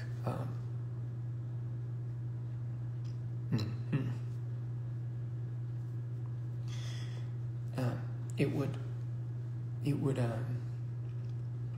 like, I've never been more terrified in my life. Yeah. Never in my life have I been more terrified about opening my eyes and not realizing what I had done, or who I was with, or where I was at, or what had just happened. And here's the thing. when you get to that state and you look around and you see the people's faces, and the reason why the reason why people couldn't really take it was because, the first thing they said to me was like, you're going to put these people in debt. Like that was the answer back. And I know, listen, they had no idea the exact state that I was going through. It was a request, but at the same time, like if I had just not done that show, obviously it would have put all these people in debt. Like not just the promoting side, just a lot of the workers. So you know what? Just hearing that, what do you think I'd say? I'm like, yeah, fuck it, man. Like you did it up to this point. You did it up to here. Why not? Just fucking, who cares? It's not about you anyway. Just fucking go for it. And I did it. And I went on stage and I blacked out. I blacked out for what? How much was it? A month. Exactly a month. And the saddest part is I woke up in Korea. I woke up in the hospital. Getting fucking stitched up again. And then I was like, man, what happened? What the fuck happened? I was doing a show in Sydney. And then, you understand, our support system, like Rami at the time was on deck. She's filming all of this. And the reason why we record all of this is not just for me, but for us to understand what is happening with me. It's like a log where I can't. There's only a certain amount of time when you get to a point where you ask somebody and they won't tell you. So you get all these trust issues from people not really telling you exactly what you did and what happened. And a month is a fucking long time for you to black out. So I was like, please, with all due respect, I deserve to know what had happened or what the fuck's going on. And then we went down our list. And, like in Sydney, after that happened, that's when my high school mate, my best mate from school, Ronald, appeared. And he just came for the show. Like, the dude just came for, like, to support me, as he always does. He didn't know what the fuck was going on. The special DPI just saw me switching, and he was like, "This guy needs help. This guy's in trouble." I've known this guy since high school, and he's been the same ever since. So I was desperate. I was so desperate. You don't even fucking understand. I was desperate. I just needed anyone by my side. But I didn't have the audacity to even begin to ask Tarbin or even, you know what, Cream stayed around for a bit. Cream was like, you know what, like he tried, but it's not on anybody. Like anybody in our situation at that time was going for it. They're fucking ruffled up. But I was like, fuck, I'm gonna send it. So in Sydney, apparently, looking up all the shit that was shot, and I made a few more attempts. Ronald saved me. My other friends saved me. In all, while all of this was happening, Jeff was keeping monitor of all of this. So he was sending all these people to help me out. He was orchestrating a lot of these things to pull me out of these moments. No one else was there. No one else was fucking there to see what was fucking going on and being rattled. Nothing. Even I wasn't there, So, just fast forward, Korea, woke up. Oh, what's going on now? Oh, no, this happened in the hospital, this happened here. First, and you were like, man, in your psychosis, you were like, yeah, you said you needed a team. The first thing you kept calling out, you need a team. So I was like, man, maybe I do care. Maybe I do want to survive. And we had another show to do. We had to reinvent the whole fucking thing. And apparently you're like, yeah, you're halfway doing it. You're halfway done it. I'm like, so in my psychosis, in my manic state, I designed half of the show already, and all we had to do was end it. But I know everyone was think about it, man, 45 shows at that state, fucking do your head in. But I was like, man, what would it mean if we didn't do this? And we're just proving that to the world that we could do this we can't do this without Scott? Like, are you just proving that, guys? Because everyone wanted to pull the plug because they saw the state I was in. And I'm like, what? Now you guys want to pull the plug? Like, now you guys want to fucking... So now we were talking about it. And I just something switched in me. Something clicked. And I was so pissed off. And I was like, you know what? All right, I get it. But we have to do this show for my sake. Because for me, my deal was, if this show doesn't prove to me that what we do is worth anything here, like at least what I think personally, what we did, like doesn't come to any part of what we believed in, I'm just gonna fucking, this is gonna be the end of it. Like, I'm just fucking doing my head in. This is it. Like, give me the affordability of actually just doing this with you guys, showing it to you guys, showing us that we don't need somebody like that, and we can orchestrate it simply by us. Let's show them that we can do that. You know, I went full fucking tyrannical on these guys, and that was the first time I ever did that. Forced everybody to just do this show, you know, because if it didn't, it meant I was gonna die. Like, but I didn't want to fucking put that on anybody. But I just needed, you know, I was just desperate, guys. Like, you guys, I don't even know how to fucking say it. I just needed something. I needed someone. And I needed something that was real. Yeah, just something that was real. You know, our fans would obviously be devastated. But trust me when I say, you know, you guys were, for me anyway, the reason why I could try to hold it together with every single show I did. I didn't want to give you the impression that this was like, I'm crumbling, or this was crumbling. I wanted to give you the impression of somebody that was like meeting you guys for the first time, hearing your stories, and fuck, those are the moments that brought me back. Those little walks I had back to the cars, and hearing your stories about how this saved your life, and I was like, man, this has to mean something. Like, yeah, this is something. But, you know, internally, like, all of this was fucking going on. What I did, what he did, what they did with this and that. I'm like, fucking hell. Just fucking hate stuff like that.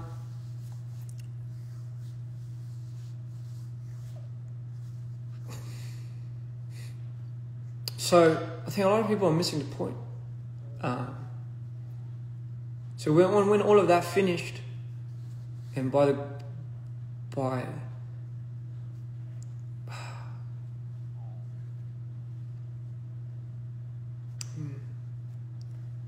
thankfully, it was a show that, you know, would save my life. No, and you gotta understand, like, it was not even the show. It was not because of the outcome of the show or whatever. It was when I went back and, you know, I wasn't gonna go to the after party. I was just gonna end it there. Like, you know what? This is it. I finished. I did my job. I'm not good anymore. I'm going. And for some reason, I felt like I had to go to the after party, and that's when I saw everybody celebrating and everybody like crying and you know, feeling like they've overcome something so big that it was so inspiring, and I was so in awe when I was seeing this, and I was like, wow. So this is what it was. Like, this was the energy. Like, this is why it was so important for us to do this. Like, this is why it was so important. It was so necessary, sorry. And that's what I took from it. And then I met, and from the darkest era of my life, where I thought there was no coming back, where my idea and image of people were just so vaguely just distorted, I started meeting these people that I had in my life back in my time. You know, some of which you might know, you know, like Ryu, Jono, Josh. Like, first it was Ryu and his wife Sarah. And, you know, like, that's when I truly believed there was a God, because how could there not be? Like, if we're suffering like this, if I'm suffering and I'm not even allowed to acknowledge my suffering, like, what good is it? Like, what is the good that really comes from it? The good that comes from my heart. What does it all fucking mean at the end of the day? And you know, like these guys that I met during that journey just helped pull me together. I don't know what it was. It wasn't even anything that they said. It was just something that they just brought with them. And just like that, I just went back to LA. Before I went back to LA, I remember putting some of the boys into the room. I'm sure you guys remember what I said. I said, give me something real. Otherwise, you can't leave the door. I was just give me fucking anything, bro. Give me anything. Anything. Just give me anything. And the fact of the matter was, no one could give me anything. Financially, emotionally, just nothing. Yeah. And that's when I knew. I was just, fuck, I don't know what to do when I go back. And this is when the talks of the masters started coming up, Tabin's masters. I hate that we have to boil it down to the value of what Tabin's masters were.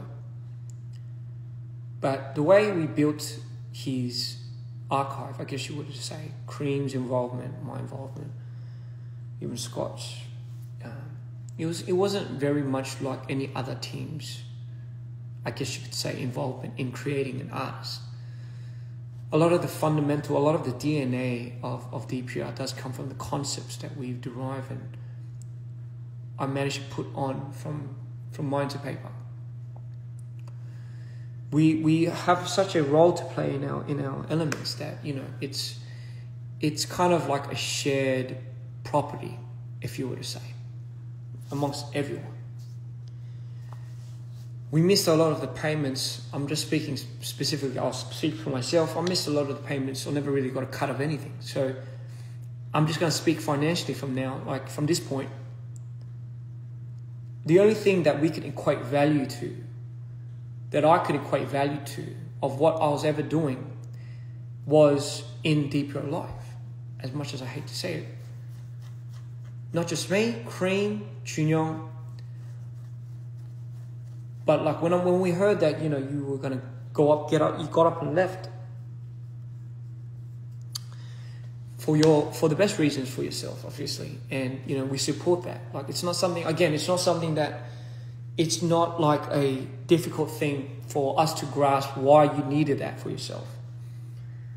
But like just what we had done and what Scott disallocated that with was like hearing that he had still full masters, like he was signed over the shares, was like it was just insane. Like I wasn't even in the conversation when this happened, and you see what it does to me. Like you see where this fucking. It's not about me having anything now. This is the point that everyone's missing. I couldn't give a shit less. I really couldn't care less about his masters now. I really don't give a fuck. Just make sure we give it out to the people that deserve it here. And I'll say it on this live, but I don't even need to get a cut out of that. Let's just make sure we distribute it to at least Cream or even Junior. At least the people that did something. So then we know whatever we did at least in the past and whatever we decide to do in the future going forward, at least they have a part of something that they thought was real and it's just not completely destructed. Just that much, right? Yeah, just that much. When I heard what you did with the Masters, Scott, and who you gave it to,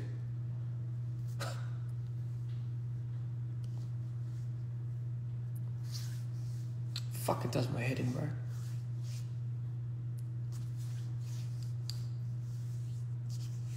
Number one, the fact that you had it, and And number two, the fact that you gave that to somebody that I just fucking cannot believe that you gave it to.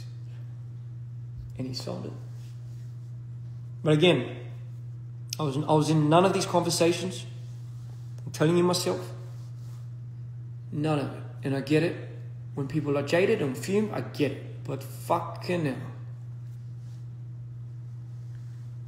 Just give me anything then, bro.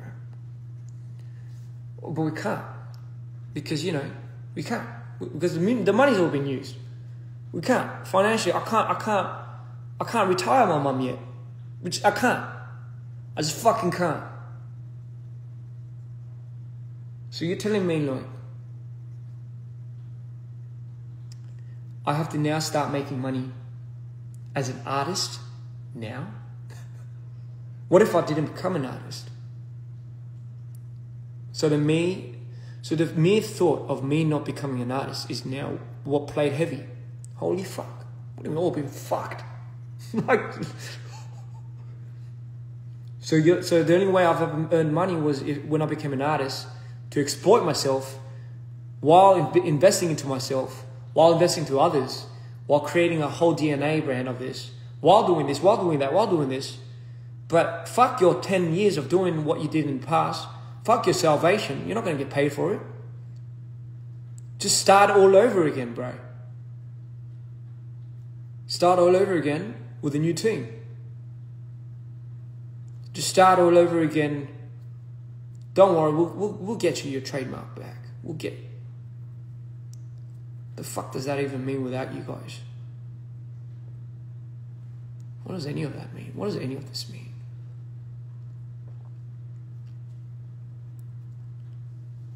You don't even understand. The idea, the image of what I had for us has been destroyed. The people that were in that image and the vision and the picture of who I believed in and celebrated is no longer here. And you can't say it's because of this and because of that. Because when I had said, we need this, I need this, and we need this, and everyone had their own agendas, and everyone had their own choices, don't ever for once think, ladies and gentlemen, that anyone was gaslighting anybody. Respectfully to all parties too. Nobody is gaslighting anybody, especially here. No one's in my ears. No one's influencing me to do any of this. If anything, I look at our boys and I can't drop it. It's like I'm getting hit by like fire. I'm getting hit by like arrows. And people are all on these other side of the fences and they're saying, hey, fucking don't shoot arrows at this guy. Hey, make sure you're not, like, everyone's just talking on my behalf and not even fucking even asking me like how I feel about this thing. Yeah, but it's for you, man. It's for you. It's for you. Like, all my fucking life I've been hearing it. It's like, for you, bro. It's for you. And every single time I hear that, like, it's just like no one is here.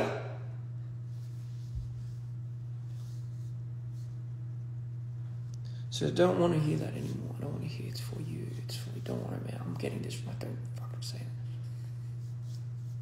I'm not doubting anybody's intention and I'm not doubting anybody's will for things, but you have it all twisted. And nobody even bothers to listen anymore. You don't think we've tried? You don't think I've tried? You really don't think I've tried?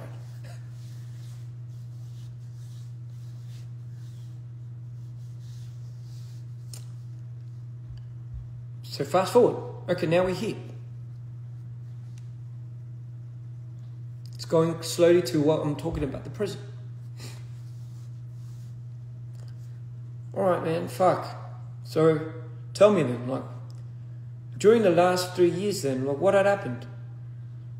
When the tour ended, and when I went back to LA, I thought we were going to start all over again. I thought that was the whole plan. The contingency plan was, you can still do your own thing, you know, but like, you haven't exactly left this brand.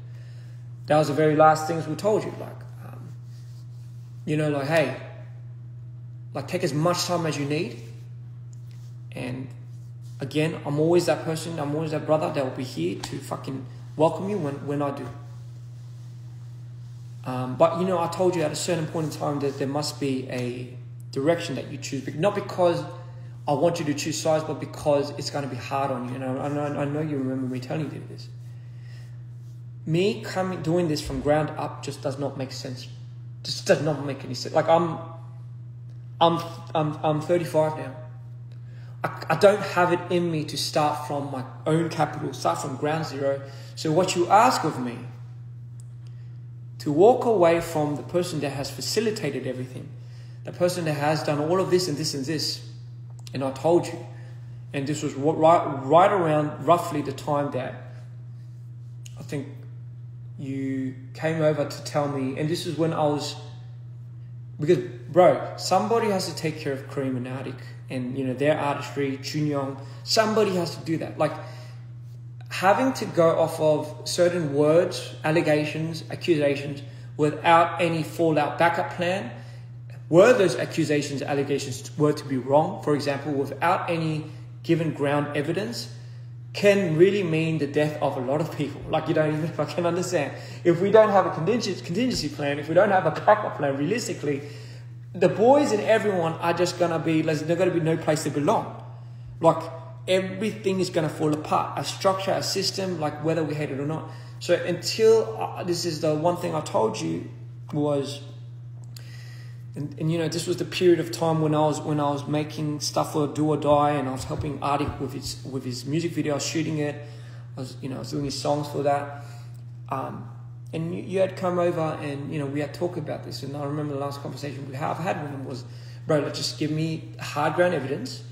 Otherwise, I can't just fall on words. And you can't, and I hope no one can blame me for that, because of just all the shit that I went through. And it was just, I needed something to be real, much more real, other than just like something that is just like, this was meant to be like this was meant to be like that. And for whatever reason, I was like, okay, like I'm still open to all of this, man. Like I'm still open to it. As a brother, I love this guy. Like this is just something that, again, was something I needed to make sure I had grounded. Had this give in, I would not be here. Like that is why it's so important, and this is why I'm telling you. Like I do not want to fuck around anymore with my life, me personally. Not telling everyone is doing that, but for me, like there's got to be a point in time where I just got to hold myself and just stop and just follow my intuition. So for me, I just thought, you know what, like until something until something becomes more solidifying, I can't move, I can't budge.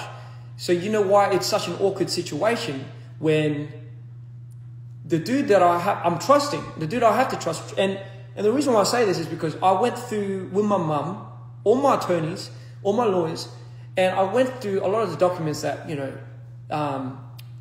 you were filing and I was meant to file, and all of these things that could have been and would have been marks of, you know, like scum, like just fucking auditing. That's what that's what Ronald was there for. That's what I guess your mate Matthew was there for. Ronald was my finance guy. He was in banking business for more than 8 years or something. So if anything, it wasn't like I didn't have these people that didn't know what they were doing. I had the people that were biasly on my team that were meant to work against these type of people. So while that was happening, I'm sure like a lot of these other third parties were like drafting a scenario of their own, trying to find the means of getting this. And in all the spectrum, I'm just looking at this one dude. I'm like, would this one dude, Jeff, right? This guy that got like all these things and gifts and, you know, went through the hardships with us when we were at our financial loss, stuck by everything contractually, like on paper anyway. And on paper, I don't know what we were talking about. On paper, where it matters anyway. Our relationship with him is transactional. When you're saying, when people are saying like, oh, but he's using you. Yeah, but I'm using him. It's a transactional code. And as long as it's transparent, it's good. But for the most part, for me, because being with this guy has to be transparent with me. He has to be. Like, he can't risk that. Like, you got to understand, like, it's not just, we don't have like these things that like no one's like at risk. Everyone is has something to lose for. Everyone, especially that dude. Especially that dude. So a lot of the things that I'm hearing, a lot of things that I'm reading with a lot of these files and these lawsuits, just doesn't, I don't know, brother, it just doesn't click with me, because I'm like, why would this guy do it at our most demising time when everything is coming to the light?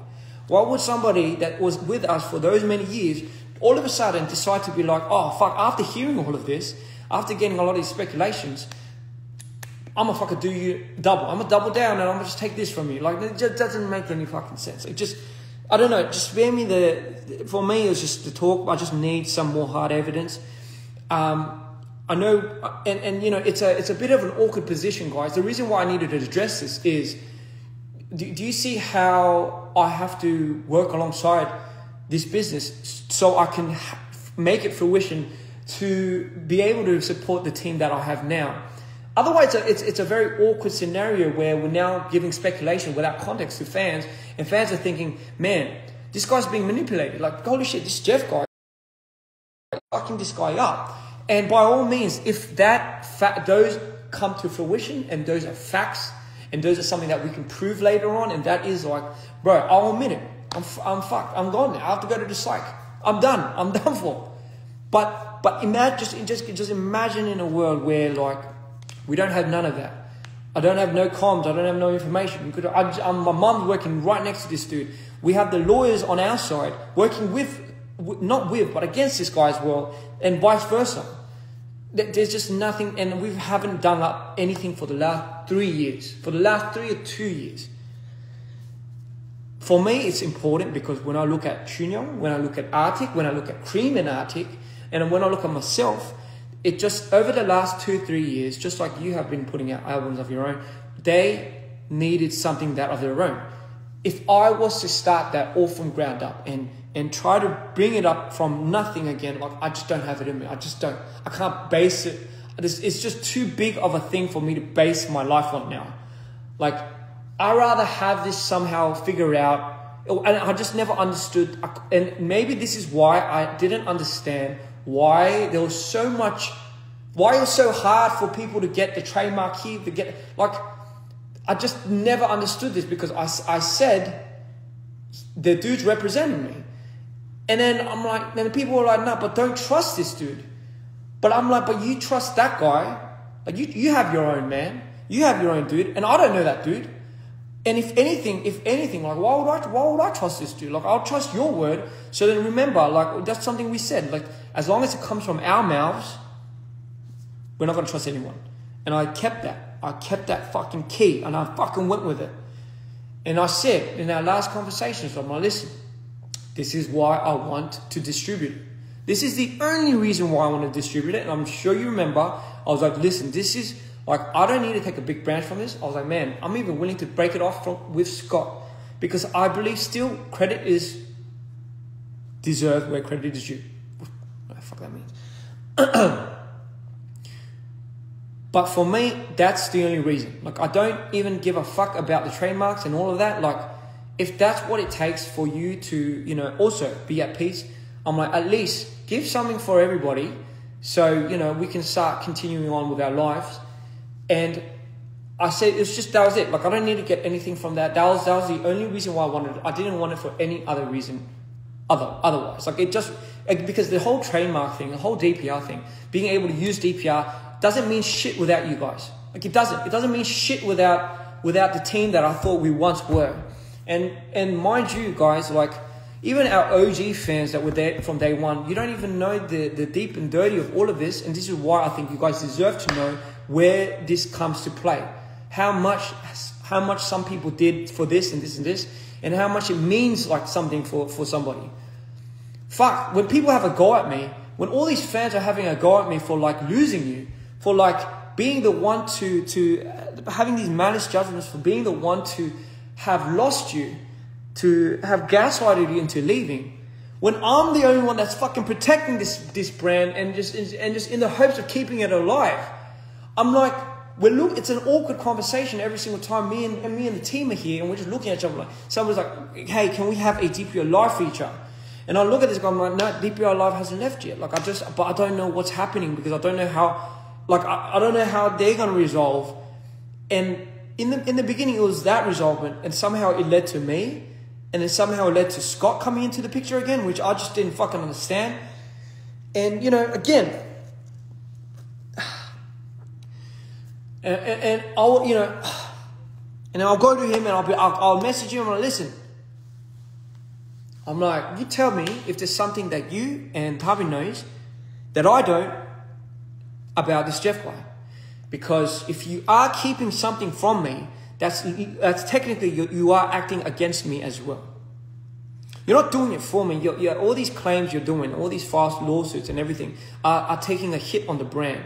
When you make words like, let's scratch DPR off, like when you do stuff like that, it's like taking a big chunk out of me. It's just fucking me up. And it's like, but I got to like explain to these guys, hey, wait a second, guys. Like, I'm trying to keep live alive, but it's not me that's like doing this. Like, trust me, I want us to be who we were more than anybody in the world.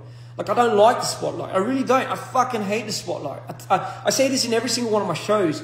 I hate that all the focus has now come onto me because that was never the plan to begin with. It was never like, we never talked about it in a way where we're like, yeah, let's just end with fucking DPR Ian.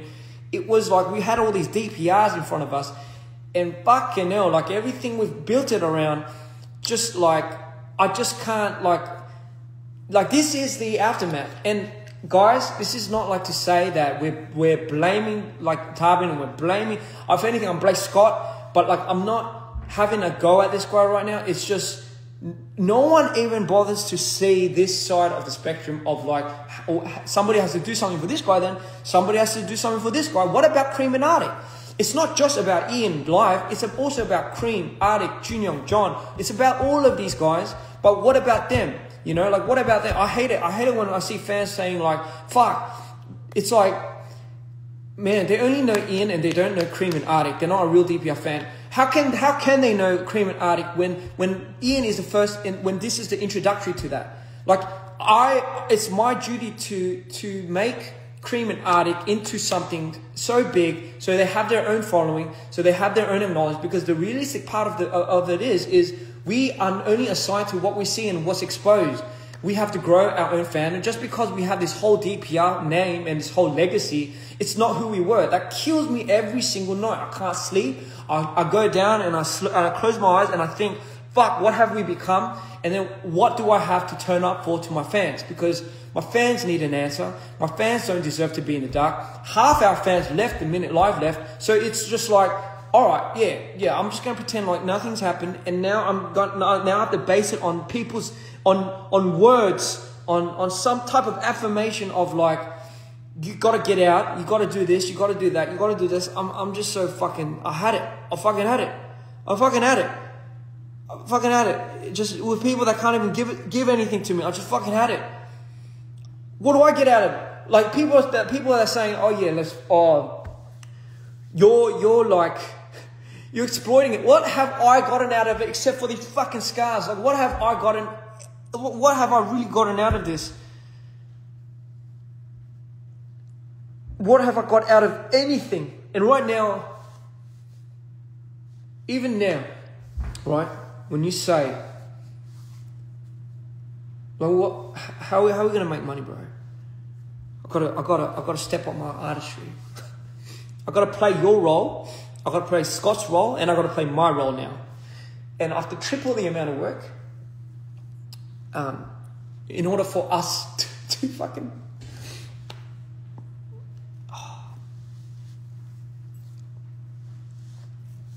Gotta look out for my people. I can't.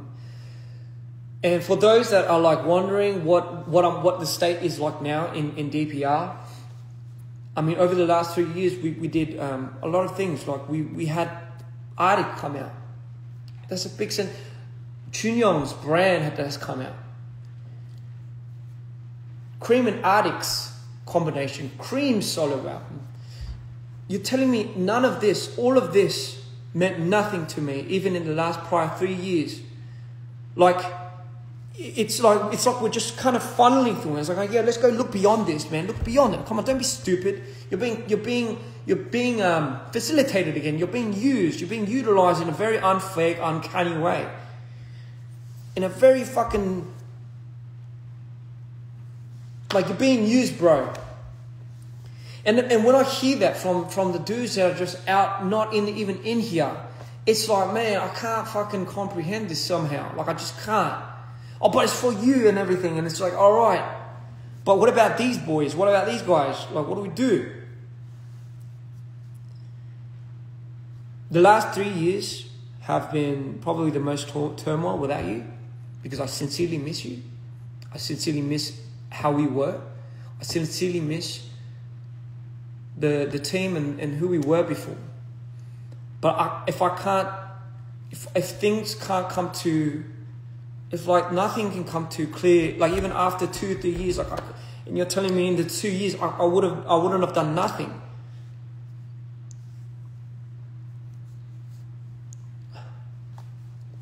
That's why I said, give me something that's hard and that's real.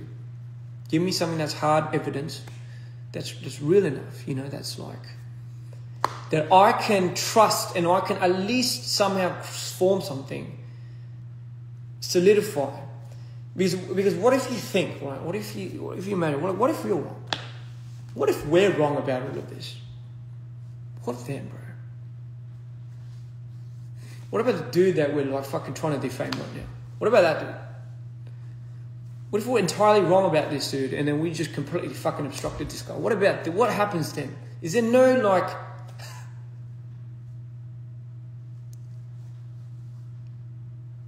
I'm in such a fucking awkward position right now, and I just decided, you know, I'm going to finalize my decisions based on just evidence. Because that's the only thing I can really go off of. And you can't really fucking blame me for doing that, eh? I just need something to be real, man.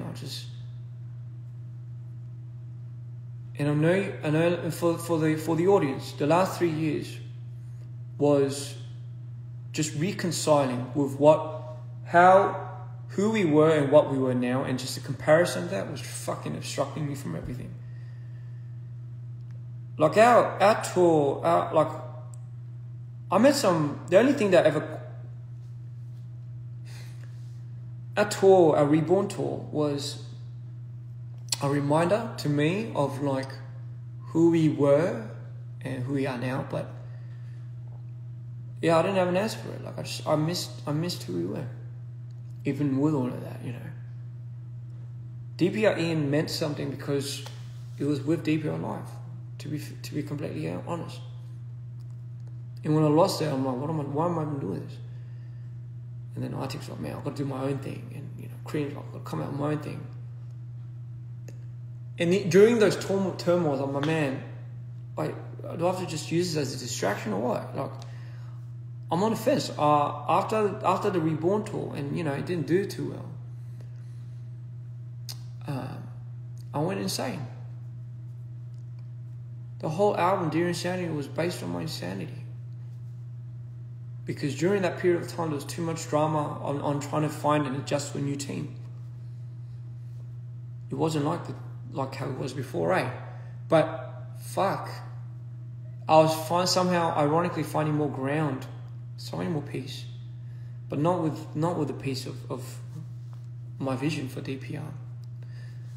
I still remember, like maybe there's a realization of realizing, like, fuck, did I really enforce too much of my vision onto you? Did I really enforce too much onto this guy? Where, like, I didn't even know what was happening. So I started, like, fucking being myself. I'm like, yeah, fuck. Maybe that pressure just really got to this guy. And when he finally got he mustered enough independence and courage to do something of his own, he fucking went for it. And I remember that was the day I applauded this guy. I'm like, yo, you got it. You fucking got it. But fuck, I didn't know what was being taken away from me in my own district. And it took me 3 years to get over it. It took me about 3 years to get over. And here we are. And, you know, now I'm in a place where I have a new team. We have new structure. Everyone's being treated fairly, financially and everything. And for what, and all of these things that we need to maybe uncover personally later on, like with our things, it's fine. But for the most part, I needed everyone to know the context of what's going on now with me, because everyone's just like fucking having a go at me, everyone's talking for me and all of that. Like, please guys, like, it's, trust me when I say DPR is in my best interest. Again, you're missing the point. Do I have to make it a thing where I have to bring attention to how much somebody does and who does what? And maybe because everyone's making it personal. Fucking hell! Like, I hate doing that. I hate becoming like that. I don't agree that I did enough for me to do all this. I agree that everybody had a huge role in this. Everyone went through it. Everyone was a victim. Everyone went through their demise. But the only part that nobody was really listening to or really heard was just my part of it. And I tried to keep from it, but fuck, if I take that context out of the story and what you're looking at is like, I get it. I get why everyone is like thinking that way. And which is why now it was the time I spoke up. It was purely for that, because it was harming everyone here. It was harming them, it was harming him. It was brooding me up. And when I see like instances of like Scott coming back into the picture and like all of that, like just fucking fucks me up a little bit, because it's like, did we not forget? Did we not forget how this all fucking propelled into shape? Did we not forget? So don't come at me for not like controlling myself, my part of that. I did everything I can to fucking hold that to my wit. Oh, fuck. Sorry, I wrote like all these fucking things I wanted to say, but I just went off task.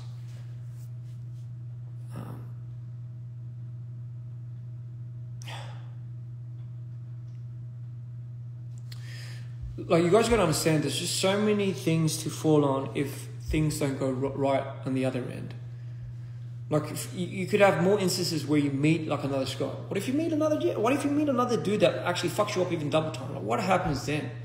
Like, there's just all these what ifs that I just can't plant my judgments on anymore, and I can't really go forward, because I don't want a movement that's like saying, yo, get him out. If that should have been done ages ago. Give him what's his, like, again, it's not about that. Like, I don't really give a fuck about that. Just like the people that I've done it with, it's just, as long as I know you guys are solid, man, as long as you guys care, well, that's just literally what I honestly care about. Some gratification along the way, yes, it would help quite a bit. I'm always open to fair agreement. But again, nothing was really finalized by me when it came to a lot of these, like, back and forth, like who gets what, who gets this, like it. And then the fact that everyone's making it about that is what pissed me off. It's what fucking infuriated me, because it was like, bro, it's not even about that. It might be about that for them, and for whatever reason, please respect that. Don't have a go at them, because it's just maybe their intention was that. I'm telling you how it is from my perspective, from my personal thing, from my own mouth. My goal right now is just to rebrand and rebuild us into who we are going to be into the future. And I can't really do it if some things are just kind of being like in the way. And I'm not saying it's going to be like fixed in any time soon, but for the record, ladies and gentlemen, no one is fucking in my ears here. No one is like manipulating. If not, I do have an advantage point in this situation, but I just am not seeing what everyone is trying to do. Like, I'm open arms right now. Just fucking, if we want to somehow work out together, like, let's just do something in a way where there's like, where I think a lot of people in a different party are having misconcepted ideas that I'm like this, or I'm getting affected, which I'm not. No one's brainwashing me or anything. I'm quite happy. I'm the happiest I've ever been I'm actually the happiest I've ever been in the last 10, 15 years of my life. With all of this said and done, I am. I'm grateful for the new team that I have now, like June, Sue, Jun Su, Claudia, Ronald, Josh, Jono, Christina, Emmy, like all of these people, right? Like are at the stem of Amanda, I'm sorry if I forgot your name, Hugh, and all of these other people, by the way, are at the stem of what builds the support structure, because they can help Chunyon, Cream, Arctic, and all of these other people that are working in these infrastructures around the clock for us. I'm always going to be forever grateful for that, because if not, I would never have picked myself back up to this very moment. I would not. You know, like it's like we're skipping the whole prologue and we're skipping the whole narrative. We're jumping to conclusions, really. That's really all we've ever done. But again, today was just for me to clear up the air with what was going on and what my life story was. I just needed someone to talk to. I know it's kind of sad that I have to like sit down and talk to a phone and about like all of what's really happened to me. It's kind of like, it's therapeutic, but at the same time it's not, because it's like, it's kind of, I just don't know how it really boiled down to this very moment. Because like, I hate being victimized, guys. I really do. Like, trust me, at the end of the day, I hate being so victimized. So please, like, just, you know, save the pity party. I beg you. I'm good. All of the things that I went through was needed for me to come out on top. Were some experiences necessary than the other? No, some weren't. Some were not. But necessary. Like, I needed it. I needed it for myself. So, with that being said, I hope from all of this, we somehow find a conclusion to a lot of these things. Another thing I want to tell you guys is, for our fans, like, again, I know more than anything you guys want us to be that, right? And I apologize deep down in my heart for letting it get to the point where it got completely skewed. And I just promise you, my best interest is what I do, even for life, right? Like what I want to do for us in the future. Like it's not like I haven't given up. I was about to, but I haven't. And I'm willing to step up again. I'm willing to find a way into this light. I'm really willing to step up again and continue this and really figure things out and work up, because at the end of the day, we deserve it. I deserve it. Our fans deserve it. And it's something that we can do. We can come out from these fucking ashes. And if I was somebody that gave up, what would I be representing as well, personally, to my fans? Like my fans, I know, struggle to a certain extent with their own problems. I just didn't want to be the voice of somebody that was like the result of their, I guess you could say, their demise. And I did not want to give that a go. I didn't want to give a go of me losing. And, you know,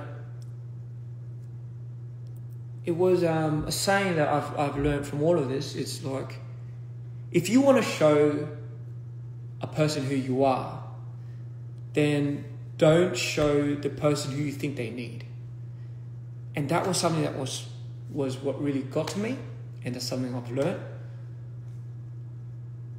Again, a lot of all these things that I've ever talked about was because we had our own choices. We should hold ourselves own accountability for whatever we decide to do going forward, and whatever we did in the past. Let bygones be bygones, but at least know this. And again, for our fans, thank you for always supporting us. Thank you for supporting Carbon. Thank you for supporting even like, I don't know if you're like, but just thank you for supporting everyone in general. That's what we want. Like, we don't want it to be like this whole war thing, right? And here's another note to add to that. Some people can like some people for a different reason, right? Like, you should never ever bash somebody for liking somebody for a completely different to yours, whether it be more in depth or whether it be shallow or not. Let somebody like somebody for their own reason. It's like a banana, right? Like we look at a banana and somebody might be like, I like the texture of the banana. I like the way it looks. I like the yellow going to a bit of the brown spots. I love that, you know, that's what appeals to me. Somebody could be like, yeah, but I love the taste of the banana, right? But we shouldn't be at war with the one same fucking banana that we like, right? The banana would just be looking at you and be like, hey, I just want you guys to all enjoy it in your own rightful way. Because everyone has to be innately being able to experience their own experiences in their own way without being judged by it. It's just not fair, guys. It doesn't make you more or less of a person. It doesn't make you more DPR, less DPR. I say this to my team all the time. Just because you're here for a short time and he's here for a long time does not make you any less DPR than she or he is. You know, it's like how the more you know, the more you don't. You know, like I know, and plus, trust me, I adore that we have like this huge pride and this huge thing of who we are, and because that's being so obscured, we reminisce about these nostalgic times. Like, fuck, I miss when DPR was like that. I miss when DPR was like that. Trust me, I'm the one to do that the most out of everybody. I'm trying to set the record straight. I'm trying to get things aligned. I'm trying to make things work here, while doing these shows and while trying to greet our new fans into this fandom. But let's not shoo them away. Let's, if anything, let's be respectful. Let's be insightful. Let's teach them. Let's teach them in a way. And if they don't speak our language, fine. Don't go to the measures of having to open yourselves up and then them fucking going off and fucking off. It doesn't bother me. It does not bother me. I'm telling you first of all, it doesn't bother me. Right?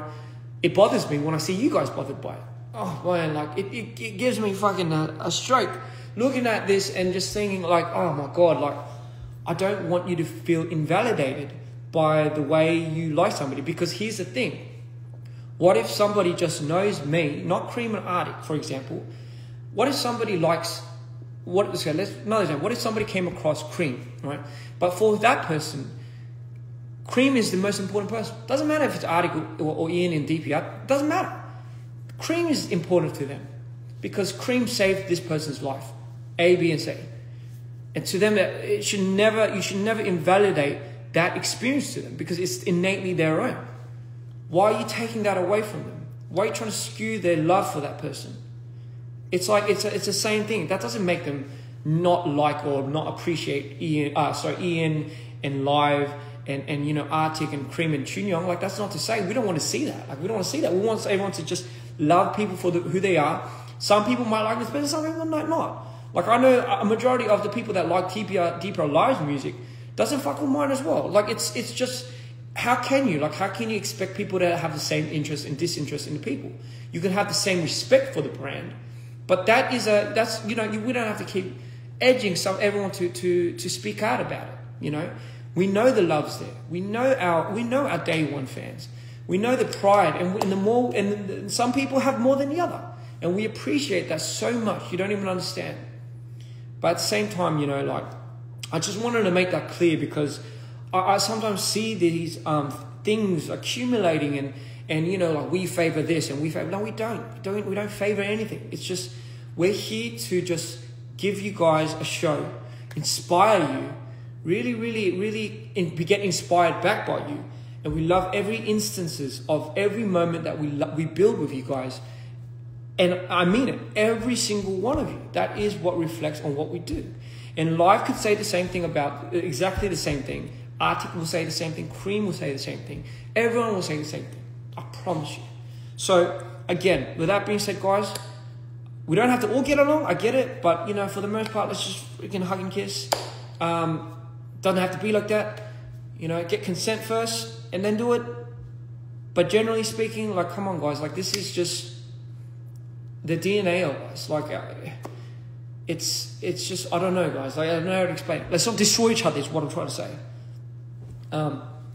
Anyway, I've spoken for too long. I don't know if there's any things I'm missing out.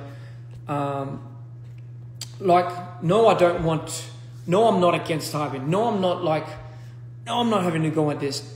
Is Jeff exploiting me? No, he's not. No, he's not exploiting me. What about the masters? It was, again, we're going to have an open discussion. Tubby's already agreed to this and this and this. Trademark. Was that really the most necessary thing for me? No.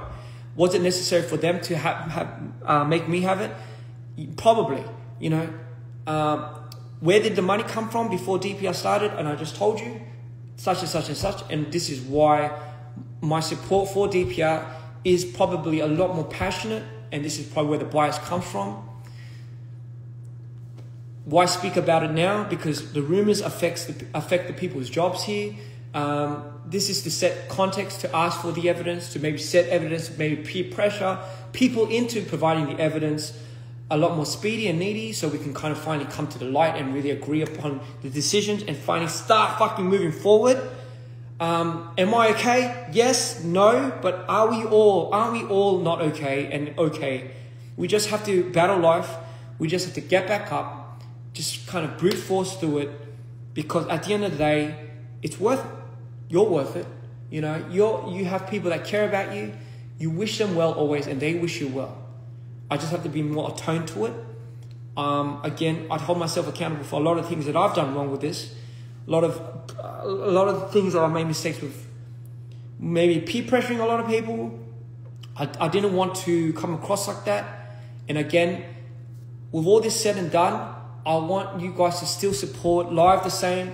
I still want you guys to support us the same. I still want you guys to keep this legion up. It's like I can't wish for anything else, right?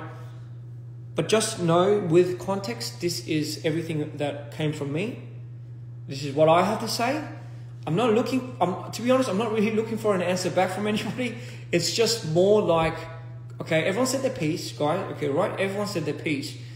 This is my piece. I'm okay now. Like, I'm good. I'm really good. I'm fully like, I've settled it. Like I've resolved. My team has helped me get over these internal issues. You know, like fucking, how can I not, to be honest? How can I not, with all of that shit that happened? And I know everyone's going through their own battle, so please do not diminish anyone else's struggle, because everyone has went through something. I'm just talking to you specifically about mine. Thank you. And again, whatever comes to fruition after this, let it be, and we'll find a way to resolve it. But for now, I hope things have become more clear for everybody. Thank you. I love you all, and trust me, I want to say I love you all. I love you all. And again, no hard feelings for anybody, really. This is just a matter of the case. I'm just saying how it is. Thank you.